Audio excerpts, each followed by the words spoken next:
റമദാനിന്റെ ആദ്യത്തെ 10 ദിവസം അല്ലാഹു സുബ്ഹാനഹു വ തആല നമുക്ക് നൽകിയിരിക്കുന്നത് നമ്മുടെ പാപം പൊറുപ്പിക്കുവാനോ അല്ലെങ്കിൽ സ്വർഗപ്രവേശനം നേടിയെടുക്കാനോ ഇതിനൊന്നുമല്ല. അല്ലാഹു സുബ്ഹാനഹു വ തആല റമദാനിന്റെ ആദ്യത്തെ 10 ദിവസം, ആദ്യത്തെ 10 റഹ്മത്തിന്, രണ്ടാമത്തെ 10 മഗ്ഫിറത്തിന്, മൂന്നാമത്തെ 10 നരകമോചനത്തിന്, മൂന്നിന് 3 സെക്ഷനായിട്ടാണ് റമദാനിനെ അല്ലാഹു വേർതിരിച്ചിരിക്കുന്നത്. അപ്പൊ എന്റെ പ്രിയപ്പെട്ട സഹോദരങ്ങളെ, ആ പരിശുദ്ധമായ റമദാനിന്റെ ആദ്യത്തെ 10 റഹ്മത്തിന്റെ 10 നമ്മളിൽ നിന്ന് വിട പറയും. ഇന്ന് വൈകുന്നേരത്തോടു കൂടി വിട പറയും. നമ്മൾ ചിന്തിക്കേണ്ട ഒരു കാര്യം, നമുക്ക് അല്ലാഹുവിന്റെ കരുണ നേടിയെടുക്കാൻ കഴിഞ്ഞിട്ടുണ്ടോ ഇല്ലയോ? അപ്പൊ നിങ്ങൾ ചോദിക്കൂ, ഉസ്താദെ ഇനി രണ്ടാമത്തെ 10 ഉണ്ടല്ലോ, മൂന്നാമത്തെ 10 ഉണ്ടല്ലോ, എപ്പോ വേണമെങ്കിലും ചോദിച്ചാൽ കിട്ടുമല്ലോ എന്ന് ഞാനും നിങ്ങളും കരുതുന്നുണ്ട്. ഇപ്പൊ ഉദാഹരണം പറഞ്ഞാൽ, ഒരു കല്യാണത്തിന് വിളിച്ചു നമ്മൾ സാധാരണ ഞങ്ങളുടെ നാട്ടിലൊക്കെ ഒരു കല്യാണത്തിന് വിളിച്ചു കഴിഞ്ഞാൽ രാവിലെ കല്യാണ വീട്ടിലേക്ക് കടന്നു ചെല്ലുമ്പോൾ രാവിലെ കഴിക്കാൻ കാപ്പിയുണ്ട്, അല്ല ഇഡ്ഡലിയും സാമ്പാറും ഒക്കെ കിട്ടും, പൊറോട്ടയൊക്കെ കിട്ടും. അതിങ്ങനെ രാവിലെ മുതൽ ഒരു 8 മണി മുതൽ അല്ലെങ്കിൽ 8:30 മുതൽ ഒരു 11 മണി വരെ അതിന്റെ സമയമാണ്. ഒരു 11:30 കഴിഞ്ഞാൽ പിന്നെ ബിരിയാണിയുടെ സമയം. നോമ്പ് പിടിച്ചിരിക്കണ നിങ്ങളോട് ബിരിയാണിയെ കുറിച്ച് പറയല്ല, അത് വിട്ടേരെ, ഞാൻ ഒരു ഉദാഹരണം പറഞ്ഞതാ. ഒരു 11:30 മുതൽ ഒരു 3 മണി വരെ നല്ല ബിരിയാണി കൊടുക്കുന്ന സമയം. പിന്നെ 3 മണി കഴിഞ്ഞാൽ പിന്നെ ചായ കാപ്പി അങ്ങനെയാണ്. അപ്പൊ ഒരാള് ഉച്ചക്ക് ഒരു 12 മണിക്ക് കല്യാണ വീട്ടിൽ വന്നിട്ട് പറയാ, എനിക്ക് ഇഡ്ഡലിയും സാമ്പാറും വേണമെന്ന് പറഞ്ഞാൽ കിട്ടും. രാവിലെ കിട്ടിയതുപോലെ കിട്ടൂല. കാരണം അത് ഉച്ചയൂണിന്റെ സമയമാണ്. അപ്പൊ ആ സമയത്ത് വന്ന് രാവിലത്തെ എനിക്ക് വേണമെന്ന് പറഞ്ഞാൽ എവിടെങ്കിലൊക്കെ പോയി നോക്കി കിട്ടുന്ന എടുത്തുകൊണ്ട് തരും, അത്രേ ഉള്ളത്. വലിയ പരിഗണന ഉണ്ടാകില്ല. ഞാനിത് പറഞ്ഞൊരു ഉദാഹരണമാണ്, പെട്ടെന്ന് മനസ്സിലാക്കാനുള്ള ഉദാഹരണം. അപ്പൊ അല്ലാഹു സുബ്ഹാനഹു വ തആല ആദ്യത്തെ 10 ദിവസം അല്ലാഹു നമുക്ക് നൽകിയത്, എന്റെ കരുണ ഈ 10 ദിവസം ലഭിക്കും, വേണ്ടവരൊക്കെ ചോദിച്ചു വാങ്ങിക്കൊള്ളുക. എന്റെ കരുണ ആർക്കൊക്കെയാണോ വേണ്ടത്, ആ കരുണ ചോദിച്ചു വാങ്ങാനുള്ള 10 ദിവസം അല്ലാഹു നമുക്ക് നൽകിയിട്ട് 9.5 ദിവസമായി. ഇന്ന് വൈകുന്നേരത്തോടുകൂടി 10 ദിവസം പൂർത്തിയാകുമ്പോൾ ഈ വഅദ് പറയുന്ന ഞാനും വേദിയിലിരിക്കുന്ന നിങ്ങൾ ഓരോരുത്തരും ചിന്തിച്ചു നോക്കണം, നമുക്ക് അല്ലാഹുവിന്റെ കരുണ ലഭിച്ചിട്ടുണ്ടോ? അല്ലാഹുവിന്റെ കരുണ നേടിയെടുക്കാൻ എനിക്കും നിങ്ങൾക്കും കഴിഞ്ഞിട്ടുണ്ടോ? എന്താണ് അല്ലാഹുവിന്റെ കരുണ എന്ന് പറഞ്ഞാൽ എന്താ? അല്ലാഹുവിന്റെ കരുണയുടെ മഹത്വം നമുക്ക് മനസ്സിലാകണമെങ്കിൽ മഹാനായ ആദരവായ പ്രവാചകൻ നബി മുഹമ്മദ് മുസ്തഫ സല്ലല്ലാഹു അലൈഹി വസല്ലമ തങ്ങൾ പറയുകയാണ്, ലാ യദ്ഖുലൂനൽ ജന്ന ഇല്ലാ ബിറഹ്മത്തില്ലാഹ്. എന്റെ പ്രിയപ്പെട്ട സഹോദരങ്ങളെ, അല്ലാഹുവിന്റെ കരുണയുടെ മഹത്വം നമ്മളിൽ പലർക്കും ഇതുവരെ തിരിഞ്ഞിട്ടില്ല. അല്ലാഹുമ്മ ഇർഹംനി യാ അർഹമർ റഹീമീൻ എന്ന് ഞാനും നിങ്ങളും ഓരോ നമസ്കാരം കഴിഞ്ഞിട്ടും അല്ലാഹുവിനോട് ദുആ ചെയ്യുന്നല്ലോ. ആ കരുണ എന്താണെന്ന് എനിക്കും നിങ്ങൾക്കും ഇതുവരെ തിരിഞ്ഞിട്ടില്ല. അല്ലാഹുവിന്റെ പ്രവാചകൻ അവിടെന്ന് പറയുന്നു, സ്വഹാബാ,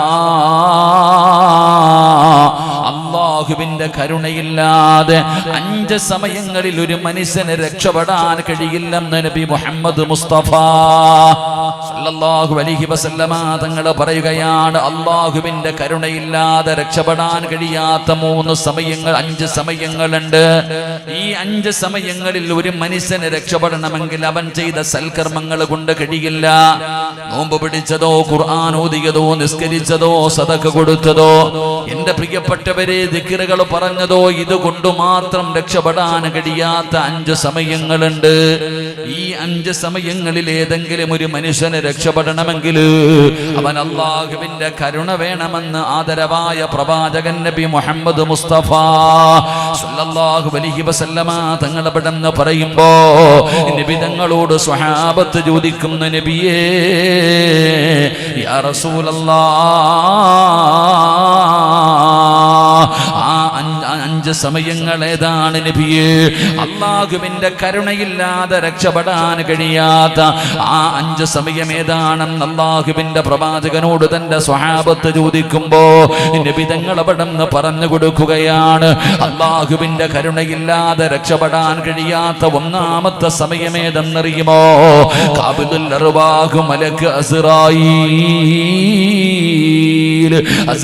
എന്ന് പറയുന്ന മലക്ക് ആകാശ ലോകത്ത് നിന്ന് എന്റെയും നിങ്ങളുടെയും കണ്ണിന്റെ മുമ്പിലേക്ക് ഇറങ്ങി വരുന്ന ഒരു സമയമുണ്ടല്ലോ. ഫകശഫിനാ അൻ ഗിതാഅക ഫബസറുക അൽയൗമ ഹദീദ്.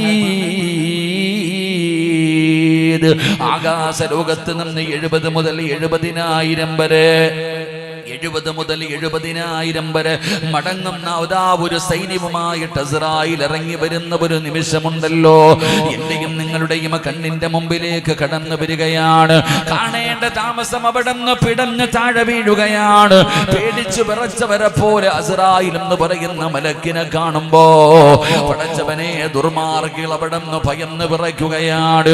അവരുടെ ചാരത്ത് വന്നിട്ട് അസ്റായീൽ പറയുകയാ, കല്ലാ ഇദാ بلغت التراقية وكيل من راك وظن أنه الفراق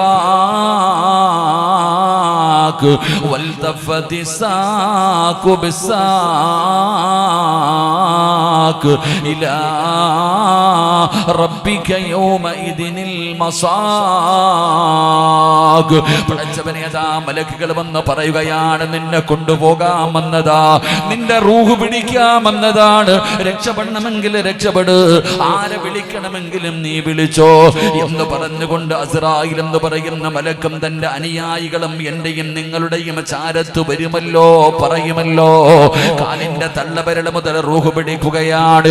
പടച്ചവനെ മുട്ടുവരെ, അരവരെ, നെഞ്ചുവരെ, കഴുത്തുവരെ അങ്ങനെ മലക്കുകൾ റൂഹ് പിടിച്ച തൊണ്ടക്കുടിയുടെ ഭാഗത്തേക്ക് കൊണ്ടുവന്നു. എല്ലാ മലക്കുകളും കയ്യും കാല് പിടിച്ചു വെച്ചിരിക്കുകയാണ്. അസ്റായീൽ എന്ന് പറയുന്ന മലക്ക് ഈ തൊണ്ടക്കുഴിയിൽ നിന്ന് റൂഹ് ഇങ്ങനെ വലിച്ചൂരുമ്പോ അല്ലാഹു തന്ന നാവ് കൊണ്ട്, ജീവിതത്തിൽ അല്ലാഹു തന്ന നാവ് കൊണ്ട് അവസാനമായിട്ട് നീ പറയണം, ലാ ഇലാഹ ഇല്ലല്ലാഹ്. അല്ലാഹുവിന്റെ പരിശുദ്ധമായ ഖുർആൻ, ശുദ്ധമായ ഖുർആൻ പോലും അവിടെന്ന് പറഞ്ഞല്ലോ. എന്റെ പ്രിയപ്പെട്ടവരെ, മരിക്കുന്ന സമയത്ത് ഷഹാദത്ത് കലിമ പറഞ്ഞു മരിക്കണോ? ആരൊക്കെ പറഞ്ഞു തന്നാലും നിന്റെ നാവ് പൊങ്ങണമല്ലോ. നിന്റെ അടുക്കൽ ഉസ്താദാകട്ടെ, മാതാപിതാക്കളാകട്ടെ, ഏതോ കൊലകൊമ്പനാകട്ടെ, നിന്റെ ചാരത്ത് വന്നിരുന്നിട്ട് പറഞ്ഞു തരികയാണ്, ലാ ഇലാഹ ഇല്ലല്ലാഹ് എന്ന് പറഞ്ഞു തന്നാൽ അല്ലാഹു തന്ന നാവ് കൊണ്ട് നിനക്കത് പറയാൻ കഴിയണോ?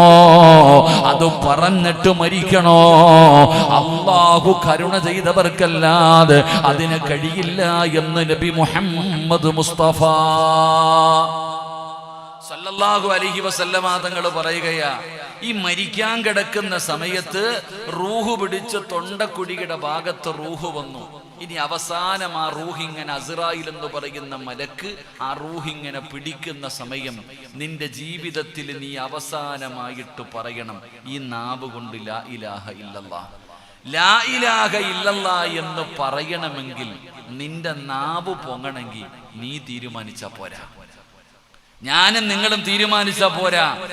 ആ അവസാന സമയത്ത് നിന്റെ നാവ് പൊക്കിയിട്ട് നിനക്കത് പറയണമെങ്കിൽ ഈ ലോകത്തിന്റെ അധിപനായ പടച്ച റബ്ബിന്റെ കരുണയുള്ളവർക്ക് മാത്രമേ അതിന് കഴിയൂ എന്ന് നബിയുനാ റസൂലുള്ളാഹി സ്വല്ലല്ലാഹു അലൈഹി വസല്ലം, നബിയുനാ റസൂലുള്ളാഹി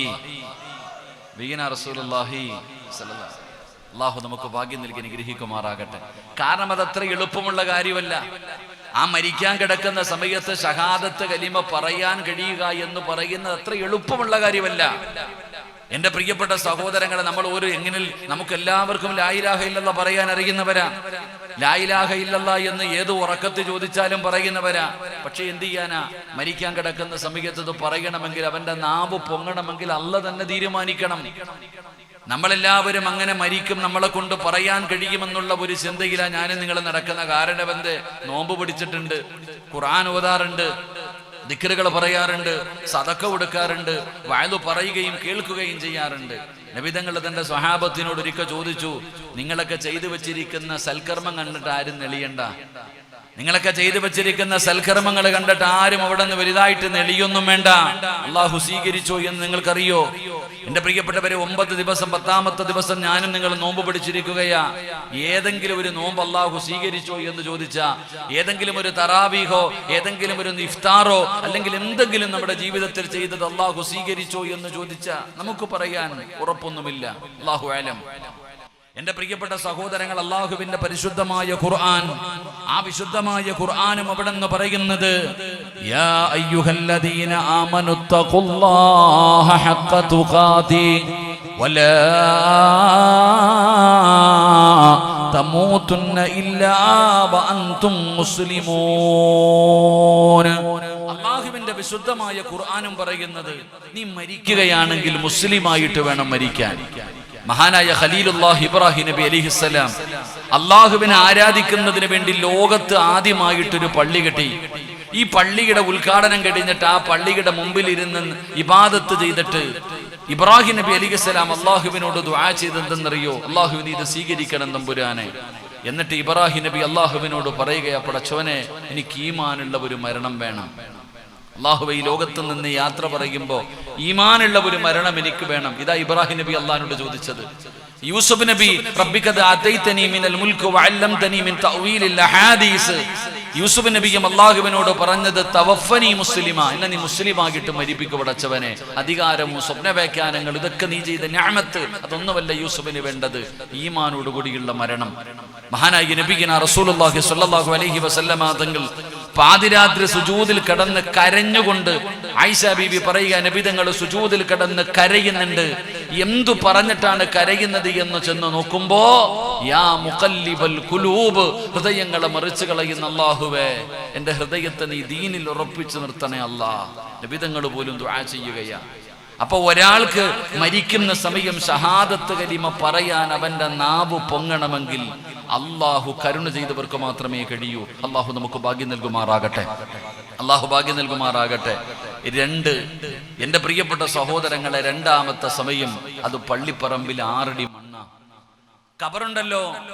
എന്റെ പ്രിയപ്പെട്ടവരെ, നമ്മളെല്ലാവരും കാണുന്ന പള്ളിപ്പറമ്പിലെ ഖബറുണ്ടല്ലോ, ആ ഖബറിനകത്തൊരു ജനാസ കൊണ്ടുവച്ച് കഴിഞ്ഞാൽ, വെള്ളിയാഴ്ച മരിച്ചവനാകട്ടെ, ശഹാദത്ത് കലിമ പറഞ്ഞു മരിച്ചവനാകട്ടെ, നിസ്കരിച്ചുകൊണ്ട് സുജൂദിൽ കിടന്ന് മരിച്ച മനുഷ്യനാകട്ടെ, ഏതൊരു മനുഷ്യന്റെയും ജനാസ പള്ളിപ്പറമ്പിലെ 6 അടി മണ്ണെന്ന് പറയുന്ന ഖബറുണ്ടല്ലോ, ആ ഖബറിനകത്ത് ഒരു ജനാസ കൊണ്ടുവച്ചാ ആ ഖബറിന്റെ അദാബിൽ നിന്ന് രക്ഷപ്പെടണമെങ്കിൽ, ആ ഖബറിന്റെ അദാബിൽ നിന്ന് രക്ഷപ്പെടണമെങ്കിൽ അല്ലാഹു കരുണ ചെയ്തവർക്കല്ലാതെ കഴിയില്ല എന്ന് നബി മുഹമ്മദ് മുസ്തഫ സല്ലല്ലാഹു അലൈഹി വസല്ലമ തങ്ങൾ പറയുമ്പോ, എന്റെ പ്രിയപ്പെട്ടവരെ, നമ്മൾ പള്ളിപ്പറമ്പിലെ ജനാസ കൊണ്ടുപോയി ഖബറടക്കുമ്പോ കാണുന്ന ഖബറൊന്നുമല്ല, ആ കാണുന്ന ഒരു ചെറിയ കുഴിയൊന്നുമല്ല ഖബർ. എന്റെ പ്രിയപ്പെട്ടവരെ, അതിനകത്ത് അല്ലാഹു വല്ലാത്ത ശിക്ഷകൾ അവിടെ നിന്ന് തയ്യാറാക്കി വെച്ചിരിക്കുകയാണ്. എന്റെ പ്രിയപ്പെട്ടവരെ, ഖബറിനൊരു സ്വഭാവമുണ്ട്. നമ്മുടെ വീട്ടിലേക്ക് ആര് കടന്നു വന്നാലും സലാം പറഞ്ഞുകൊണ്ട് കെട്ടിപ്പിടിച്ച് മുസാഫഖത്ത് ചെയ്യുമല്ലോ. നമ്മുടെ വീട്ടിലേക്ക് കൂട്ടുകാരൻ വരികയാ, കുടുംബക്കാരൻ വരികയാണ്. ഒരു അതിഥി നമ്മുടെ വീട്ടിലേക്ക് കടന്നു വന്നാൽ പടച്ചവനെ കയ്യിൽ പിടിച്ച് സലാം പറഞ്ഞുകൊണ്ട് മുസാഫഖത്ത് ചെയ്യുകയാണ്. ഇതുപോലെ ഖബറിനൊരു സ്വഭാവമുണ്ട്. ആ ഖബറിനകത്തേക്ക് ഏത് മനുഷ്യന്റെ ജനാസ കൊണ്ടുവച്ചാൽ ഖബർ അവിടെ നിന്ന് 2 ഭാഗത്ത് നിന്ന് അടുത്തു വരികയാണ്. ആ ഖബർ 2 ഭാഗത്ത് നിന്ന് അടുത്തു വന്ന മനുഷ്യനെ അങ്ങ് കെട്ടിപ്പിടിക്കുകയാ. എന്റെ പ്രിയപ്പെട്ടവരെ, മഹാനായ നബി മുഹമ്മദ് മുസ്തഫ സല്ലല്ലാഹു അലൈഹി വസല്ലമ തങ്ങള് പടച്ചവനെ സഅദ് ഇബ്നു മുആദ് എന്ന് പറയുന്ന ചെറുപ്പക്കാരനായ സ്വഹാബിയുണ്ടല്ലോ, ആ സ്വഹാബിയുടെ ജനാസ പടച്ചവനെ സാധാരണ ഒരു സ്വഹാബിയല്ല. ആ സ്വഹാബി മരിച്ചപ്പോഴാണ് അല്ലാഹുവിന്റെ അർശ് കുലുങ്ങിയത്. ആ സ്വഹാബിയുടെ ജനാസയാണ് മലക്കുകൾ ചുമന്നത്. ആ സ്വഹാബിയുടെ ജനാസ കൊണ്ടുവന്ന് പള്ളിപ്പറമ്പിലെ ഖബറിനകത്ത് ഇറക്കി വെച്ചിട്ട് പിടിമണ്ണ് വാരി ഇട്ട് കഴിഞ്ഞപ്പോ നബി തങ്ങൾ വിളിച്ചു പറയുന്നു, സുബ്ഹാനല്ലാഹ് സുബ്ഹാനല്ലാഹ് പറ സ്വഹാബാ സുബ്ഹാനല്ലാഹ്. അല്ലാഹുവിന്റെ പ്രവാചകൻ ആ ഖബറിന്റെ ചാരത്ത് നിന്ന് പറയുകയാ. സ്വഹാബികൾ ചോദിക്കുന്നു, നബിയേ എന്ത് പറ്റി നബിയേ? അല്ലാഹുവിന്റെ റസൂൽ പറഞ്ഞു, എന്റെ സഅദിന്റെ ജനാസ ഖബറിലേക്ക് വെച്ചപ്പോ ഖബർ ഞെരുക്കി സ്വഹാബാ. ആ ഖബറിന്റെ ഞെരുക്കത്തിൽ നിന്ന് ഏതെങ്കിലും ഒരു മനുഷ്യൻ രക്ഷപ്പെടുമായിരുന്നെങ്കിൽ എന്റെ സഅദ് രക്ഷപ്പെടുമായിരുന്നു എന്ന് നബി മുഹമ്മദ് മുസ്തഫ സല്ലല്ലാഹു അലൈഹി വസല്ലമ തങ്ങൾ പറയുമ്പോ, എന്റെ പ്രിയപ്പെട്ട പെങ്ങളെ, പള്ളിപ്പറമ്പിൽ 6 അടി മണ്ണിനകത്ത് ഒരു ദിവസം നിന്നെ കൊണ്ടുപോയി കിടത്തുമല്ലോ. ആ കിടത്തുന്ന സമയത്ത് ഖബറിങ്ങനെ അടുക്കുകയാണ്. പടച്ചവനെ, ഖബർ ചലരഞ്ഞിരിക്കുകയാണ്. വാരിയെല്ലുകൾ കോർക്കുന്ന രീതിയിലാണ് ഖബർ ഞെരുക്കുന്നത്. എങ്കിൽ എന്റെ പ്രിയപ്പെട്ട പെങ്ങളെ, അല്ലാഹുവിന്റെ പ്രവാചകന്റെ പ്രിയപ്പെട്ട പൊന്നുമോള് സഫിയ ബീബി റളിയല്ലാഹു തആല അൻഹാ, ആ പൊന്നാര മകളുടെ ജനാസ ഖബറിനകത്ത് ഇറക്കി വെച്ചിട്ട് നബി തങ്ങൾ കരയുകയാ. അല്ലാഹുവിന്റെ പ്രവാചകന്റെ കണ്ടടങ്ങൾ നിറയുകയാണ്. യാ റസൂലല്ലാഹ്, എന്തു പറ്റി നബിയേ? എന്തിനാണ് കരയുന്നത് നബിയേ? സഹാബാ, എന്റെ പൊന്നുമോളുടെ ജനാസ ഖബറിലേക്ക് ഇറക്കി വെച്ചപ്പോ ഖബർ ഞെരുക്കി സഹാബാ. വേദന സഹിക്കാൻ കഴിയാതെ എന്റെ പൊന്നുമോള് കരഞ്ഞ ശബ്ദമുണ്ടല്ലോ, മസ്രിക്ക് മുതൽ മഗ്രിബ് വരെ കേട്ടെന്ന് നബി മുഹമ്മദ് മുസ്തഫ സല്ലല്ലാഹു അലൈഹി വസല്ലമ തങ്ങൾ പറയുമ്പോ, എന്റെ പ്രിയപ്പെട്ടവരെ, ഞാനും നിങ്ങളും ആ പള്ളിപ്പറമ്പിലെ ഖബറിനകത്ത് പോകേണ്ടവരാ. ആ ഖബറിന്റെ അദാബിൽ നിന്ന് രക്ഷപ്പെടണോ? അല്ലാഹുവിന്റെ കരുണ ലഭിച്ചവർക്കല്ലാതെ കഴിയില്ലെന്ന് നബി മുഹമ്മദ് മുസ്തഫ സല്ലല്ലാഹു അലൈഹി വസല്ലമ തങ്ങൾ പഠിപ്പിക്കുമ്പോ, രണ്ടാമത്തെ സമയം എപ്പോഴാണ്? മൂന്നാമത്തെ സമയം എപ്പോഴെന്നറിയോ?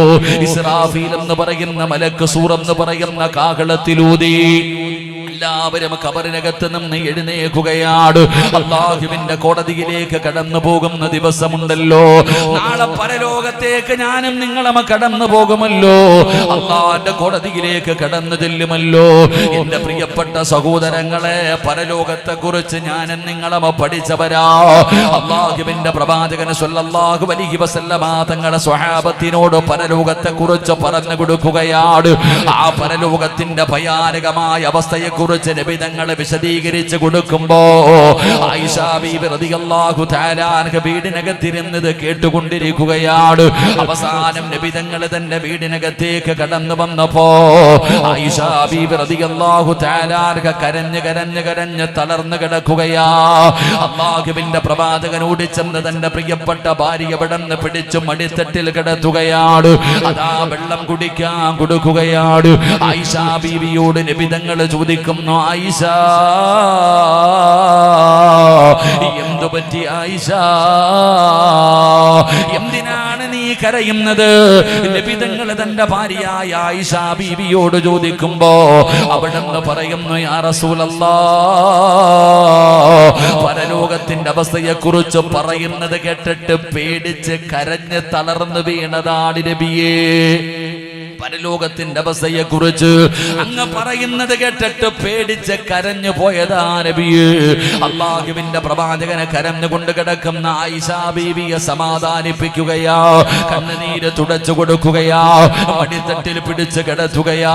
ആ സമയത്ത് ആയിഷ ബീവി ചോദിക്കുന്നു, യാ റസൂലല്ലാഹ്, എന്നോട് സ്നേഹമുണ്ടോ നബിയേ? എന്നെ ഇഷ്ടമാണോ നബിയേ? അല്ലാഹുവിന്റെ പ്രവാചകൻ പറയുന്നു, ആയിഷ, എനിക്ക് നിന്നെ വല്ലാത്ത ഇഷ്ടമാണ് ആയിഷ. ആയിഷ ബീവി പറയുകയാണ്, നബി തങ്ങൾ പറഞ്ഞു, എനിക്ക് നിന്നോട് വല്ലാത്ത സ്നേഹമാണ്, നിന്നെ വല്ലാത്ത ഇഷ്ടമാണ്. ആയിഷ ബീവി ചോദിച്ച ചോദ്യം എന്തെന്നറിയോ? യാ റസൂലല്ലാഹ്, നാളെ അല്ലാഹുവിന്റെ പരലോകത്തേക്ക് കടന്നു വരുമ്പോ, ഖബറിനകത്ത് നിന്ന് എഴുന്നേറ്റ് വരുമ്പോ ഈ സ്നേഹം എന്നോട് കാണിക്കുമോ നബിയേ? എന്റെ കൈപിടിച്ച് കൊണ്ടുപോകുമോ നബിയേ? എന്നെ കണ്ട പരിചയം കാണിക്കുമോ നബിയേ? അല്ലാഹുവിന്റെ പ്രവാചകൻ അതുവരെ കരഞ്ഞുകൊണ്ടിരുന്ന ഭാര്യയുടെ കണ്ണുനീര് തുടച്ചു കൊടുത്ത നബി തങ്ങളുടെ കൺതടങ്ങൾ നിറഞ്ഞു ഒഴുകുകയാണ്. അല്ലാഹുവിന്റെ റസൂല് കരയുകയാണ്. എന്തിനാണ് നബിയെ കരയുന്നത്? ആയിഷ, പരലോകത്തെ കുറിച്ച് നിനക്കറിയില്ലേ ആയിഷ? അല്ലാഹുവിന്റെ റസൂല് പറയുന്ന സ്വലാസത്തിന് 3 സ്ഥലമുണ്ടല്ലോ. അല്ലാഹുവിന്റെ പരലോകത്ത് 3 സ്ഥലങ്ങളുണ്ട്. ആ 3 സ്ഥലങ്ങളിലേക്ക് ഒരു മനുഷ്യൻ എത്തിക്കഴിഞ്ഞാ ഫലാ യദ്കുറു അഹദുൻ അഹദാ. വാപ്പയോ ഉമ്മയോ ഭാര്യയോ മക്കളോ കൂടപ്പറപ്പോ കുടുംബക്കാരോ കൂട്ടുകാരോ ഒരാളും മറ്റൊരാളെ സഹായിക്കില്ല എന്ന് നബി മുഹമ്മദ് മുസ്തഫ സല്ലല്ലാഹു അലൈഹി വസല്ലമ തങ്ങൾ പറഞ്ഞ പരലോകമുണ്ടല്ലോ. ആ പരലോകത്ത് ഞാനും നിങ്ങളും അല്ലാഹുവിന്റെ കോടതിയിൽ നിൽക്കുമ്പോ ഈ നന്മതിന്മ എഴുതിയ കിതാബുണ്ടല്ലോ, പടച്ചവനെ നമ്മുടെ ചുമലിലിരുന്ന് കൊണ്ട് ജീവിതത്തിൽ ഈ പറയുന്നത് പോലും എഴുതുന്ന മലക്കുകളുണ്ടല്ലോ. ഒരു നിമിഷം പോലും നമ്മളെ വിട്ട് പിരിയാതെ അവരുറങ്ങാതെ ഞാനും നിങ്ങളും ചെയ്തത് മുഴുവനും എഴുതി വെക്കുകയാ, എഴുതി വെക്കുകയാണ്. പടച്ചറപ്പേ, എഴുതി വെച്ചിരിക്കുന്ന ഒരു കിതാബുണ്ടല്ലോ. നാളെ ഈ കിതാബ് തരുമ്പോ നീ തന്നെ അല്ലാഹുവോട് ചോദിക്കുകയാണ്, മാലി ഹാദൽ കിതാബ് ലാ യുഗാദിറു സഗീറതൻ വലാ കബീറതൻ ഇല്ലാ അഹ്സാഹാ. എല്ലാം ഇതിനകത്തുണ്ടല്ലോ റബ്ബേ. അറിയും ചെറുതും വലുതും ഞാൻ ചെയ്തത് മുഴുവനും, രഹസ്യമായി ചെയ്തതും പരസ്യമായി ചെയ്തതും ബെഡ്റൂമിനകത്തിരുന്ന് ചെയ്തതും സർവ്വതും ഇതിനകത്തുണ്ടല്ലോ തമ്പുരാര്. ഇതെന്ത് കിതാബാ അല്ലാഹ് എന്ന് ചോദിക്കുമെന്ന് പരിശുദ്ധമായ ഖുർആൻ പറഞ്ഞ കിതാബുണ്ടല്ലോ. സുബ്ഹാനല്ലാഹ്. അത് ചിലരുടെ വലത് കൈയിലാണ് കൊടുക്കുന്നത്, ചിലരുടെ വലത് കൈയിലാണ് കൊടുക്കുന്നത്, ചിലരുടെ ഇടത് കൈ അവരുടെ നെഞ്ചിലൂടെ കുത്തിയിറക്കിയിട്ട് പുറംഭാഗത്ത് വെച്ചാണ് കൊടുക്കുന്നത്. നബി തങ്ങൾ പറഞ്ഞു, സ്വഹാബാ, ആ നന്മതിന്മ എഴുതിയ കിതാബ് വലത് കൈകൊണ്ട് വാങ്ങണോ? അല്ലാഹു കരുണ ചെയ്തവർക്കല്ലാതെ അതിന് കഴിയില്ലെന്ന് നബി മുഹമ്മദ് മുസ്തഫ സല്ലല്ലാഹു അലൈഹി വസല്ലമ തങ്ങൾ പറയുകയാണ്. എന്റെ പ്രിയപ്പെട്ടവരെ, വലത് കൈകൊണ്ട് കിതാബ് വാങ്ങാൻ കഴിയണമല്ലോ. എന്റെ പ്രിയപ്പെട്ടവരെ, 4ാമത്തെ സമയം ഏതെന്നറിയോ? ജീവിതത്തിൽ ചെയ്തു കൂട്ടിയത് മുഴുവനും അല്ലാഹു എണ്ണി എണ്ണി ചോദിക്കുന്ന ഒരു നിമിഷമുണ്ടല്ലോ. ഞാൻ നിനക്ക് തന്ന ആയുസ്, നിനക്ക് തന്ന ജീവിതം എങ്ങനെ ചെലവഴിച്ചു? പണം എങ്ങനെ ഉണ്ടാക്കി? അത് എങ്ങനെയാണ് ചെലവഴിച്ചത്? നിന്റെ യുവത്വം എങ്ങനെയാണ് ചെലവഴിച്ചത്? പടച്ചവനെ, നാളെ അല്ലാഹു സുബ്ഹാനഹു വ തആല നമ്മളെ വിചാരണയ്ക്ക് വേണ്ടി പിടിച്ചു നിർത്തുന്ന സമയമുണ്ടല്ലോ. ഇന്ന മഅൽ ഉസ്രി യുസ്റാ. പടച്ചവനെ, അല്ലാഹുവേ, പരിശുദ്ധമായ ഖുർആൻ അവിടെന്ന് പറഞ്ഞല്ലോ. ആയിഷ ബീബി റളിയല്ലാഹു തആല അൻഹ പറയുകയാ, ഏതെങ്കിലും ഒരു മനുഷ്യനെ അല്ലാഹു വിചാരണ ചെയ്യാൻ പിടിച്ചു കഴിഞ്ഞാൽ, അല്ലാഹു ഏതെങ്കിലും ഒരു മനുഷ്യനെ വിചാരണ ചെയ്യാൻ വേണ്ടി പിടിച്ചിട്ടുണ്ടോ, അവൻ നശിച്ചുപോയി. അല്ലാഹു നമ്മളെ കാത്തിരക്ഷിക്കുമാറാകട്ടെ. എന്റെ പ്രിയപ്പെട്ട സഹോദരങ്ങൾ, അല്ലാഹു ഒരാളെ വിചാരണ ചെയ്യാൻ തീരുമാനിച്ച, പിടിച്ചു നിർത്തിയിട്ട് അല്ലാഹു വിചാരണ ചെയ്യാൻ തുടങ്ങിക്കഴിഞ്ഞ അവൻ നശിച്ചടോ, അവൻ പിന്നെ രക്ഷപ്പെടൂല. അതുകൊണ്ടാണ് നബി സല്ലല്ലാഹു അലൈഹി വസല്ലമ തങ്ങൾ പറഞ്ഞത് എപ്പോഴും ദുആ ചെയ്യാൻ. അല്ലാഹു വിളിച്ചിട്ട് ചോദിക്കും, ചിലരോട് ചോദിക്കും, നീ അങ്ങനെ ചെയ്തില്ലേ, നീ ഇങ്ങനെ ചെയ്തില്ലേ? എന്നിട്ട് അല്ലാഹു പറയും, പോയരെ വിട്ടേക്ക്. അല്ലാഹു വിട്ടുകളയും. ചെറിയ ഹിസാബ് നടത്തി അല്ലാഹു കടത്തി വിട്ടുകളയും. അവിടെ രക്ഷപ്പെടണമെങ്കിൽ അല്ലാഹുവിന്റെ കരുണ വേണം. അല്ലാഹു നമുക്ക് നൽകി അനുഗ്രഹിക്കുമാറാകട്ടെ. 5ാമത്തെ സമയം സിറാത്ത് കടന്ന് സ്വർഗത്തിൽ പോകണം. ഒരു മുടി 7ആയിട്ട് മുറിച്ചിട്ട് അതിലെ ഒരു അംശം എത്ര നേർമയുള്ളതാണോ ഇതുപോലെയാണ് സിറാത്ത്. അസ്സിറാത്തു അലാ ജഹന്നം മിസ്ല ഹർഫി സ്വൈഫി. ഹദീസിൽ തന്നെ കാണാം. വാളിന്റെ അഗ്രഭാഗത്തേക്കാൾ മൂർച്ചയുള്ള വല്ലാത്ത നേർമയായ വല്ലാത്ത വഴിവഴുപ്പുള്ള ഇരുളു മൂടിയ നരകത്തിന്റെ മുകളിലൂടെ വലിച്ചു കെട്ടിയിരിക്കുന്ന സിറാത്ത് എന്ന് പറയുന്ന പാലം കടന്നിട്ട് അള്ളാഹുവിന്റെ അനുഗ്രഹങ്ങൾ കൊണ്ട് നിറച്ച സ്വർഗത്തിലേക്ക് ഒരു മനുഷ്യനെ കാലുകുത്തണമെങ്കിൽ അവൻ ചെയ്ത അമല് കൊണ്ട് കഴിയില്ല, അള്ളാഹുവിന്റെ കരുണ കൊണ്ടേ കഴിയൂ എന്ന് നബിയുനാ റസൂലുള്ളാഹി സ്വല്ലല്ലാഹു അലൈഹി വസല്ലം. 500 കൊല്ലം ഇബാദത്ത് ചെയ്ത ഒരു മനുഷ്യന്റെ ചരിത്രം ഉസ്താദന്മാരൊക്കെ പറഞ്ഞ് നിങ്ങൾ കേട്ടിട്ടുള്ളവരാ. 500 കൊല്ലം ഇബാദത്ത് ചെയ്ത മനുഷ്യൻ പോലും അവസാനം അള്ളാഹുവിന്റെ ഔദാര്യം കൊണ്ടാ സ്വർഗത്തിൽ പോയത്. അപ്പൊ ഞാൻ പറഞ്ഞു വന്നത്, ഈ 5 സമയങ്ങളിൽ രക്ഷപ്പെടണമെങ്കിൽ അള്ളാഹിന്റെ കരുണ വേണം. ആ കരുണ ചോദിച്ചു വാങ്ങാൻ അള്ളാഹു 10 ദിവസം തന്നിട്ട് ഇന്നത്തോടുകൂടി ആ ദിവസം തീരുമ്പോ ഞാനും നിങ്ങളും ചിന്തിക്ക്, നമുക്ക് അള്ളാഹുവിന്റെ കരുണ ലഭിച്ചിട്ടുണ്ടോ? അള്ളാഹുവിന്റെ കാരുണ്യം എനിക്കും നിങ്ങൾക്കും ലഭിച്ചിട്ടുണ്ടോ ഇല്ലയോ? ഞാനും നിങ്ങളും സ്വന്തമായിട്ടൊന്ന് ചിന്തിക്കുന്നത് നല്ലതാ. അള്ളാഹു നമുക്ക് ഈമാൻ നൽകി അനുഗ്രഹിക്കുമാറാകട്ടെ. അതുകൊണ്ട് ഈ അവസാന സമയം, ഇനി മണിക്കൂറുകൾ മാത്രം ബാക്കി നിൽക്കുമ്പോ വലിയ കാര്യങ്ങളൊന്നും പറഞ്ഞിട്ട് കാര്യമില്ല. അള്ളാഹുവിന്റെ കരുണ ലഭിക്കാനുള്ള 2 എളുപ്പ വഴികൾ ഞാൻ പറഞ്ഞു തരാം. അതല്ലേ ഇനി അവസാന സമയം പറ്റൂ. ഇനി ഷോർട്ട് കട്ടിന്റെ സമയം, പെട്ടെന്ന് കയറാൻ പറ്റുന്ന, ഇനി നമുക്ക് അള്ളാഹുവിന്റെ കരുണ നേടിയെടുക്കാൻ കഴിയുന്ന 2 എളുപ്പ വഴികൾ ഞാൻ പറഞ്ഞു തരാം.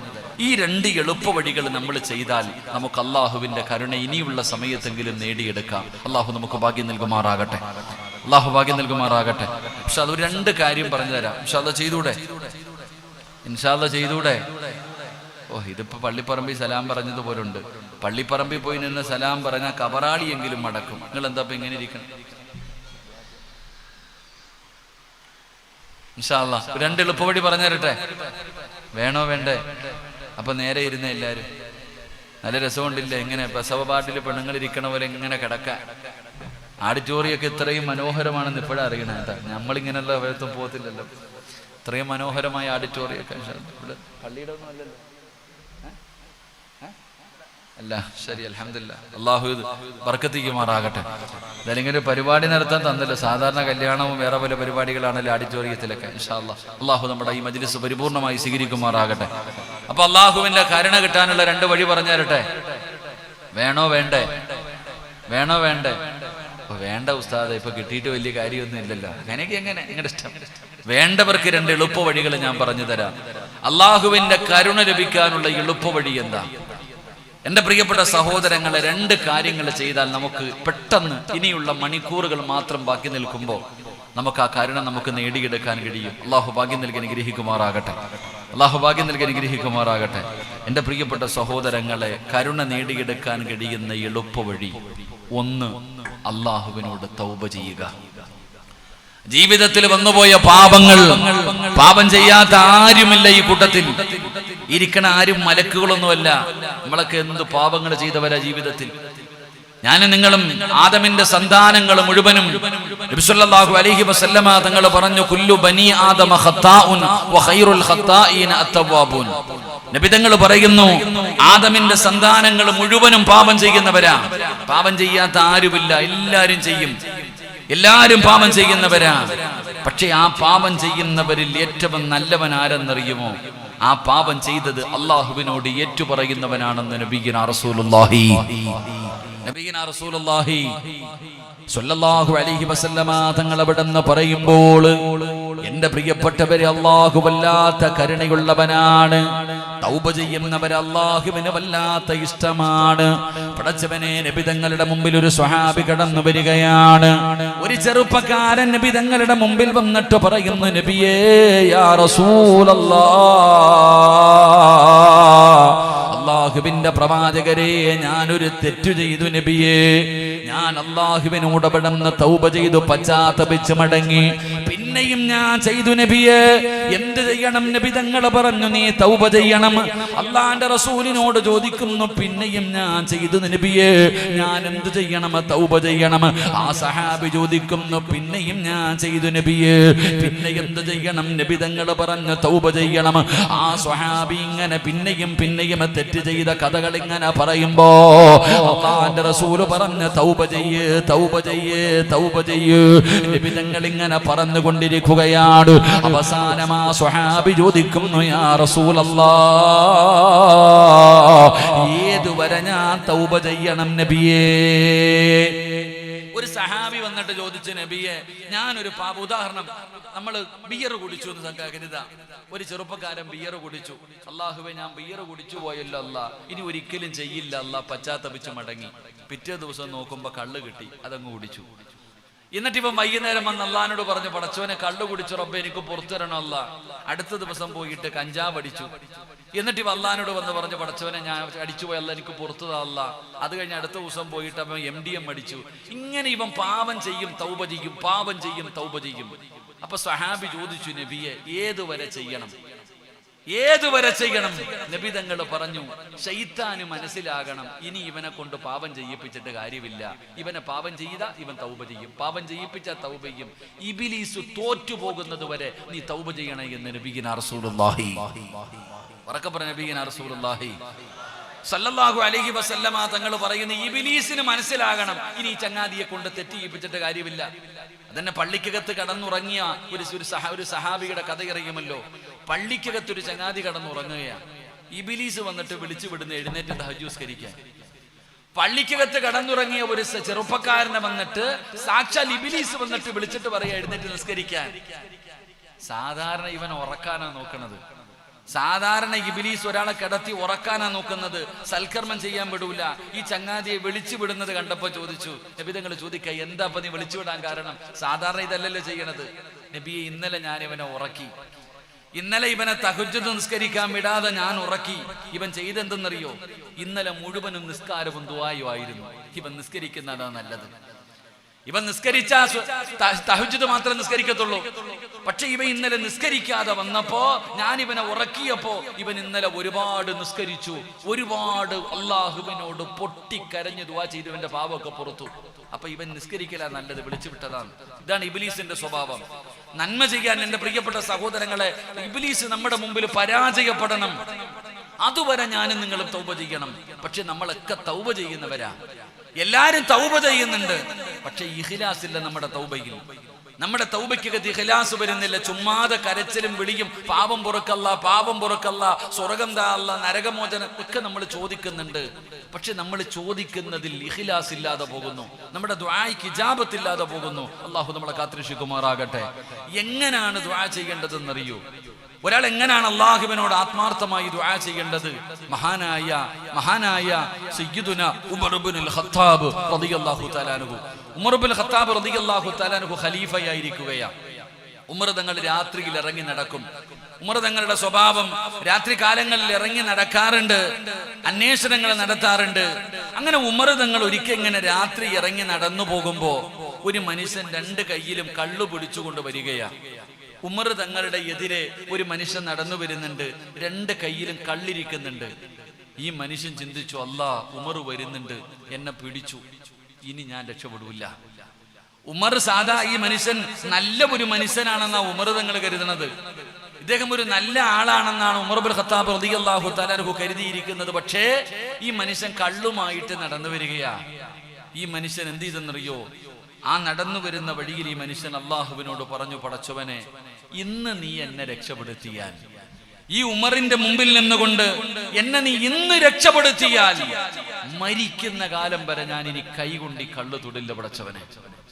ആ മനുഷ്യൻ ഒറ്റ വാക്കേ പറഞ്ഞുള്ളൂ, അള്ളാഹുവെ ഇന്ന് ഉമറിന്റെ മുമ്പിൽ നിന്ന് നീ എന്നെ രക്ഷപ്പെടുത്തുകയാണെങ്കിൽ ഇനി മരിക്കുന്ന കാലം വരെ ഈ കള്ള് ഞാൻ കൈകൊണ്ട് തൊടൂല, ഇനി ഞാൻ ഇത് കുടിക്കൂല, ആർക്കും വാങ്ങിച്ചു കൊടുക്കൂല എന്ന് ഈ മനുഷ്യൻ ആത്മാർത്ഥമായിട്ട് അള്ളാഹുവിനോട് പറഞ്ഞു തീർന്നതും ഉമർ തങ്ങൾ മുമ്പിലെത്തി. ഈ മനുഷ്യൻ പറഞ്ഞു തീരുമ്പോ, മനസ്സിലത് പറഞ്ഞു തീരുന്ന സമയത്ത് ഉമർ ഇബ്നുൽ ഖത്താബ് റളിയല്ലാഹു തആല അൻഹു കണ്ണിന്റെ മുമ്പിലെത്തി. ഈ മനുഷ്യനോട് ചോദിച്ചു, നിന്റെ കയ്യിലിരിക്കുന്നത് എന്താ? ഈ മനുഷ്യനോട് ചോദിച്ചു, നിന്റെ കയ്യിലിരിക്കുന്നത് എന്താ? ആ മനുഷ്യൻ പറഞ്ഞു, എന്റെ കയ്യിലിരിക്കുന്നത് സുറുക്കയാ. കള്ളായിരുന്നു സത്യത്തിലത്. ആ മനുഷ്യന്റെ വിശ്വാസം അതാ. ആ മനുഷ്യൻ പറഞ്ഞു, ഉമർ ഇബ്നുൽ ഖത്താബ് റളിയല്ലാഹു തആല അൻഹുവിനോട് പറഞ്ഞു, എന്റെ കയ്യിലിരിക്കുന്നത് സുറുക്കയാ.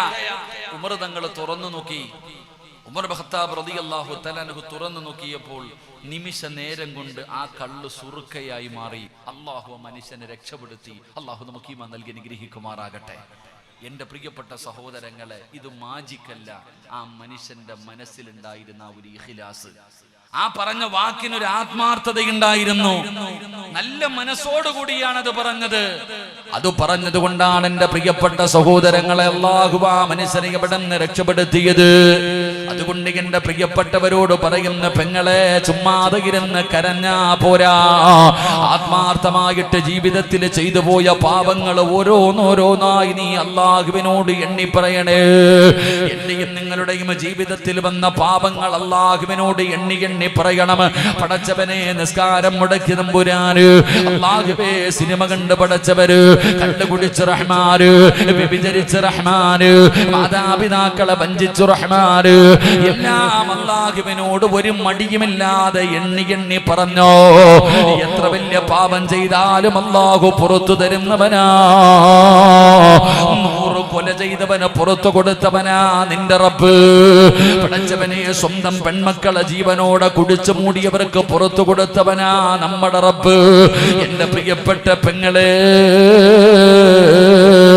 പള്ളിപ്പറമ്പിലെ കബറിനകത്ത് കിടന്ന മയ്യത്തിനെ കേറി പിടിച്ചവന് പോലും പുറത്തു കൊടുത്തവനാ അല്ലാഹ്. അതുകൊണ്ട് ഞാൻ പറയുകയാ, അല്ലാഹുവിന്റെ കരുണ ലഭിക്കാനുള്ള അവസാനത്തെ വഴി എന്തെന്നറിയോ? ആരോടും പറയണ്ട, ആരും കാണണ്ട, ഒറ്റയ്ക്ക് നിസ്കാരപ്പായിൽ കേറിയിട്ട് വാതിലടച്ചിട്ട് 2 റക്അത്ത് നമസ്കരിച്ചിട്ട് അല്ലാഹുവിന്റെ മുമ്പിലേക്കും സുജൂദിൽ വീഴണേ. എന്നിട്ട് ആ സുജൂദിൽ കിടന്നുകൊണ്ട് കരഞ്ഞുകൊണ്ട് ദുആ ചെയ്യ്. അല്ലാഹുവേ, ജീവിതത്തിൽ പറ്റിപ്പോയി പടച്ചവരെ, ഇബ്ലീസ് ചതിച്ചതാണ്, സാഹചര്യങ്ങൾ കൊണ്ട് തെറ്റിലേക്ക് എത്തിച്ചതാണ്, എനിക്ക് പുറത്തു തരണം തമ്പുരാന് എന്ന് പറഞ്ഞുകൊണ്ട് സുജൂദിൽ കിടന്ന് അല്ലാഹുവോട് ദുആ ചെയ്യ്. എന്തിനാണ് സുജൂദിൽ കിടക്കാൻ പറഞ്ഞത്? നബി തങ്ങൾ പറഞ്ഞു, സ്വഹാബാ, അല്ലാഹുവിലേക്ക് ഒരു മനുഷ്യൻ ഏറ്റവും കൂടുതൽ അടുക്കുന്ന സമയം അത് സുജൂദിൽ കിടക്കുന്ന സമയമാണ് സഹാബാ. അല്ലാഹുവിലേക്ക് ഏറ്റവും കൂടുതൽ അടുക്കുന്ന സമയം സുജൂദിൽ കിടക്കുമ്പോഴാ. നബി തങ്ങൾ പറഞ്ഞു, സ്വഹാബാ, നിങ്ങൾ സുജൂദിലെ ദുആയിനെ വർദ്ധിപ്പിക്കണേ, നിങ്ങൾ സുജൂദിലെ ദുആയിനെ വർദ്ധിപ്പിക്കണേ. ആ ദുആയിക്ക് ഉത്തരമുണ്ടെന്ന് നബി മുഹമ്മദ് മുസ്തഫ സല്ലല്ലാഹു അലൈഹി വസല്ലമ തങ്ങൾ പറയുമ്പോ, പടച്ചവരെ, ഇന്ന് പോയിട്ട് നിസ്കാരപ്പായിൽ കിടന്ന് സുജൂദിൽ കിടന്നിട്ട് പൊട്ടിക്കരഞ്ഞുകൊണ്ട് പടച്ചറപ്പിനോട് ജീവിതത്തിൽ വന്നുപോയ പാപങ്ങൾ മുഴുവനും ഒന്ന് പറഞ്ഞു കഴുകാൻ പറ്റുമോ? അല്ലാഹുവിന്റെ കരുണ ലഭിക്കും ചെറുപ്പക്കാരോ, അല്ലാഹുവിന്റെ കരുണ ലഭിക്കും പെങ്ങള്. വാപ്പാ, അല്ലാഹുവിന്റെ കരുണ ലഭിച്ച, അല്ലാഹുവിന്റെ കാരുണ്യത്തിന്റെ നോട്ടം കിട്ടിയ അല്ലാഹു തരുന്ന പ്രതിഫലം എന്തെന്നറിയോ? ലൗ യുഅദിബുഹു അബദാ. അല്ലാഹുവിന്റെ കരുണ ലഭിച്ച പിന്നെ ഒരു കാലത്തും അല്ലാഹു അവനെ ശിക്ഷിക്കില്ലെന്ന് ആദരവായ പ്രവാചകൻ നബി മുഹമ്മദ് മുസ്തഫ സല്ലല്ലാഹു അലൈഹി വസല്ലമ തങ്ങൾ പറയുകയാ, ഇനിയുള്ള മണിക്കൂറുകൾ സുജൂദിൽ കിടന്ന് കരയാൻ പറയുന്നത്, റബ്ബിനോട് തൗബ ചെയ്യാൻ പറയുന്നത് വെറുതെയല്ല, വെറുതെയല്ല. അല്ലാഹുവിന് ഏറ്റവും ഇഷ്ടപ്പെട്ട കാര്യം അവിടുന്ന് സുജൂദ് ചെയ്യലാ. ആ സുജൂദിലാണ് ഒരു അടിമ അല്ലാഹുവിലേക്ക് ഏറ്റവും കൂടുതൽ അടുക്കുന്നത്. ആ സുജൂദിൽ കിടന്നിട്ടുള്ള ദുആയ്ക്ക് ഇജാബത്തുണ്ടല്ലോ. ആ സുജൂദിൽ കിടന്നുകൊണ്ട് കരഞ്ഞുകൊണ്ട് ദുആ ചെയ്യുമ്പോ അല്ലാഹുവിന്റെ കരുണയുടെ നോട്ടം നിനക്ക് ലഭിച്ചാൽ, അല്ലാഹുവിന്റെ കാരുണ്യത്തിന്റെ നോട്ടം ഒരു മനുഷ്യന് ലഭിച്ചു കഴിഞ്ഞാൽ അവൻ രക്ഷപ്പെട്ടു. പിന്നെ ഒരു കാലത്തും അല്ലാഹുവിനെ ശിക്ഷിക്കില്ല എന്ന് നബിഗിന റസൂലുള്ളാഹി സ്വല്ലല്ലാഹു അലൈഹി വസല്ലമ തങ്ങൾ പറയുന്നു, ഒരിക്കലും നീ നരകത്തിൽ, അല്ലാഹു നിന്നെ നരകത്തിലിടുമെന്നോ, നിന്നെ അല്ലാഹു കഠിന വിചാരണ ചെയ്യുമെന്നോ, നിന്നെ സിറാത്തിലിട്ട് പ്രയാസപ്പെടുത്തുമെന്നോ, പരലോകത്തിട്ട് ബുദ്ധിമുട്ടിക്കുമെന്നോ നീ ഭയപ്പെടണ്ട. ഒരു കാലത്തും അല്ലാഹു നിന്നെ ശിക്ഷിക്കില്ല. അല്ലാഹുവിന്റെ കരുണ നിനക്ക് ലഭിച്ചാൽ, അല്ലാഹുവിന്റെ കാരുണ്യത്തിന്റെ നോട്ടം നിനക്ക് ലഭിച്ചാൽ, എന്റെ പ്രിയപ്പെട്ട സഹോദരങ്ങളെ, നമ്മൾ രക്ഷപ്പെട്ടു. അല്ലാഹു അതിനുള്ള ഭാഗ്യം തരുമാറാകട്ടെ. അള്ളാഹു അതിനുള്ള ഭാഗ്യം തരുമാറാകട്ടെ. അതുകൊണ്ട് ഞാൻ നിങ്ങളോട് പറയുന്നത്, ആദ്യം എൻ്റെ നഫ്സിനോട്, പിന്നെ നിങ്ങളോട് ഞാൻ പറയുന്നത്, നമുക്ക് അള്ളാഹുവിനോട് പശ്ചാത്തപിക്കാം.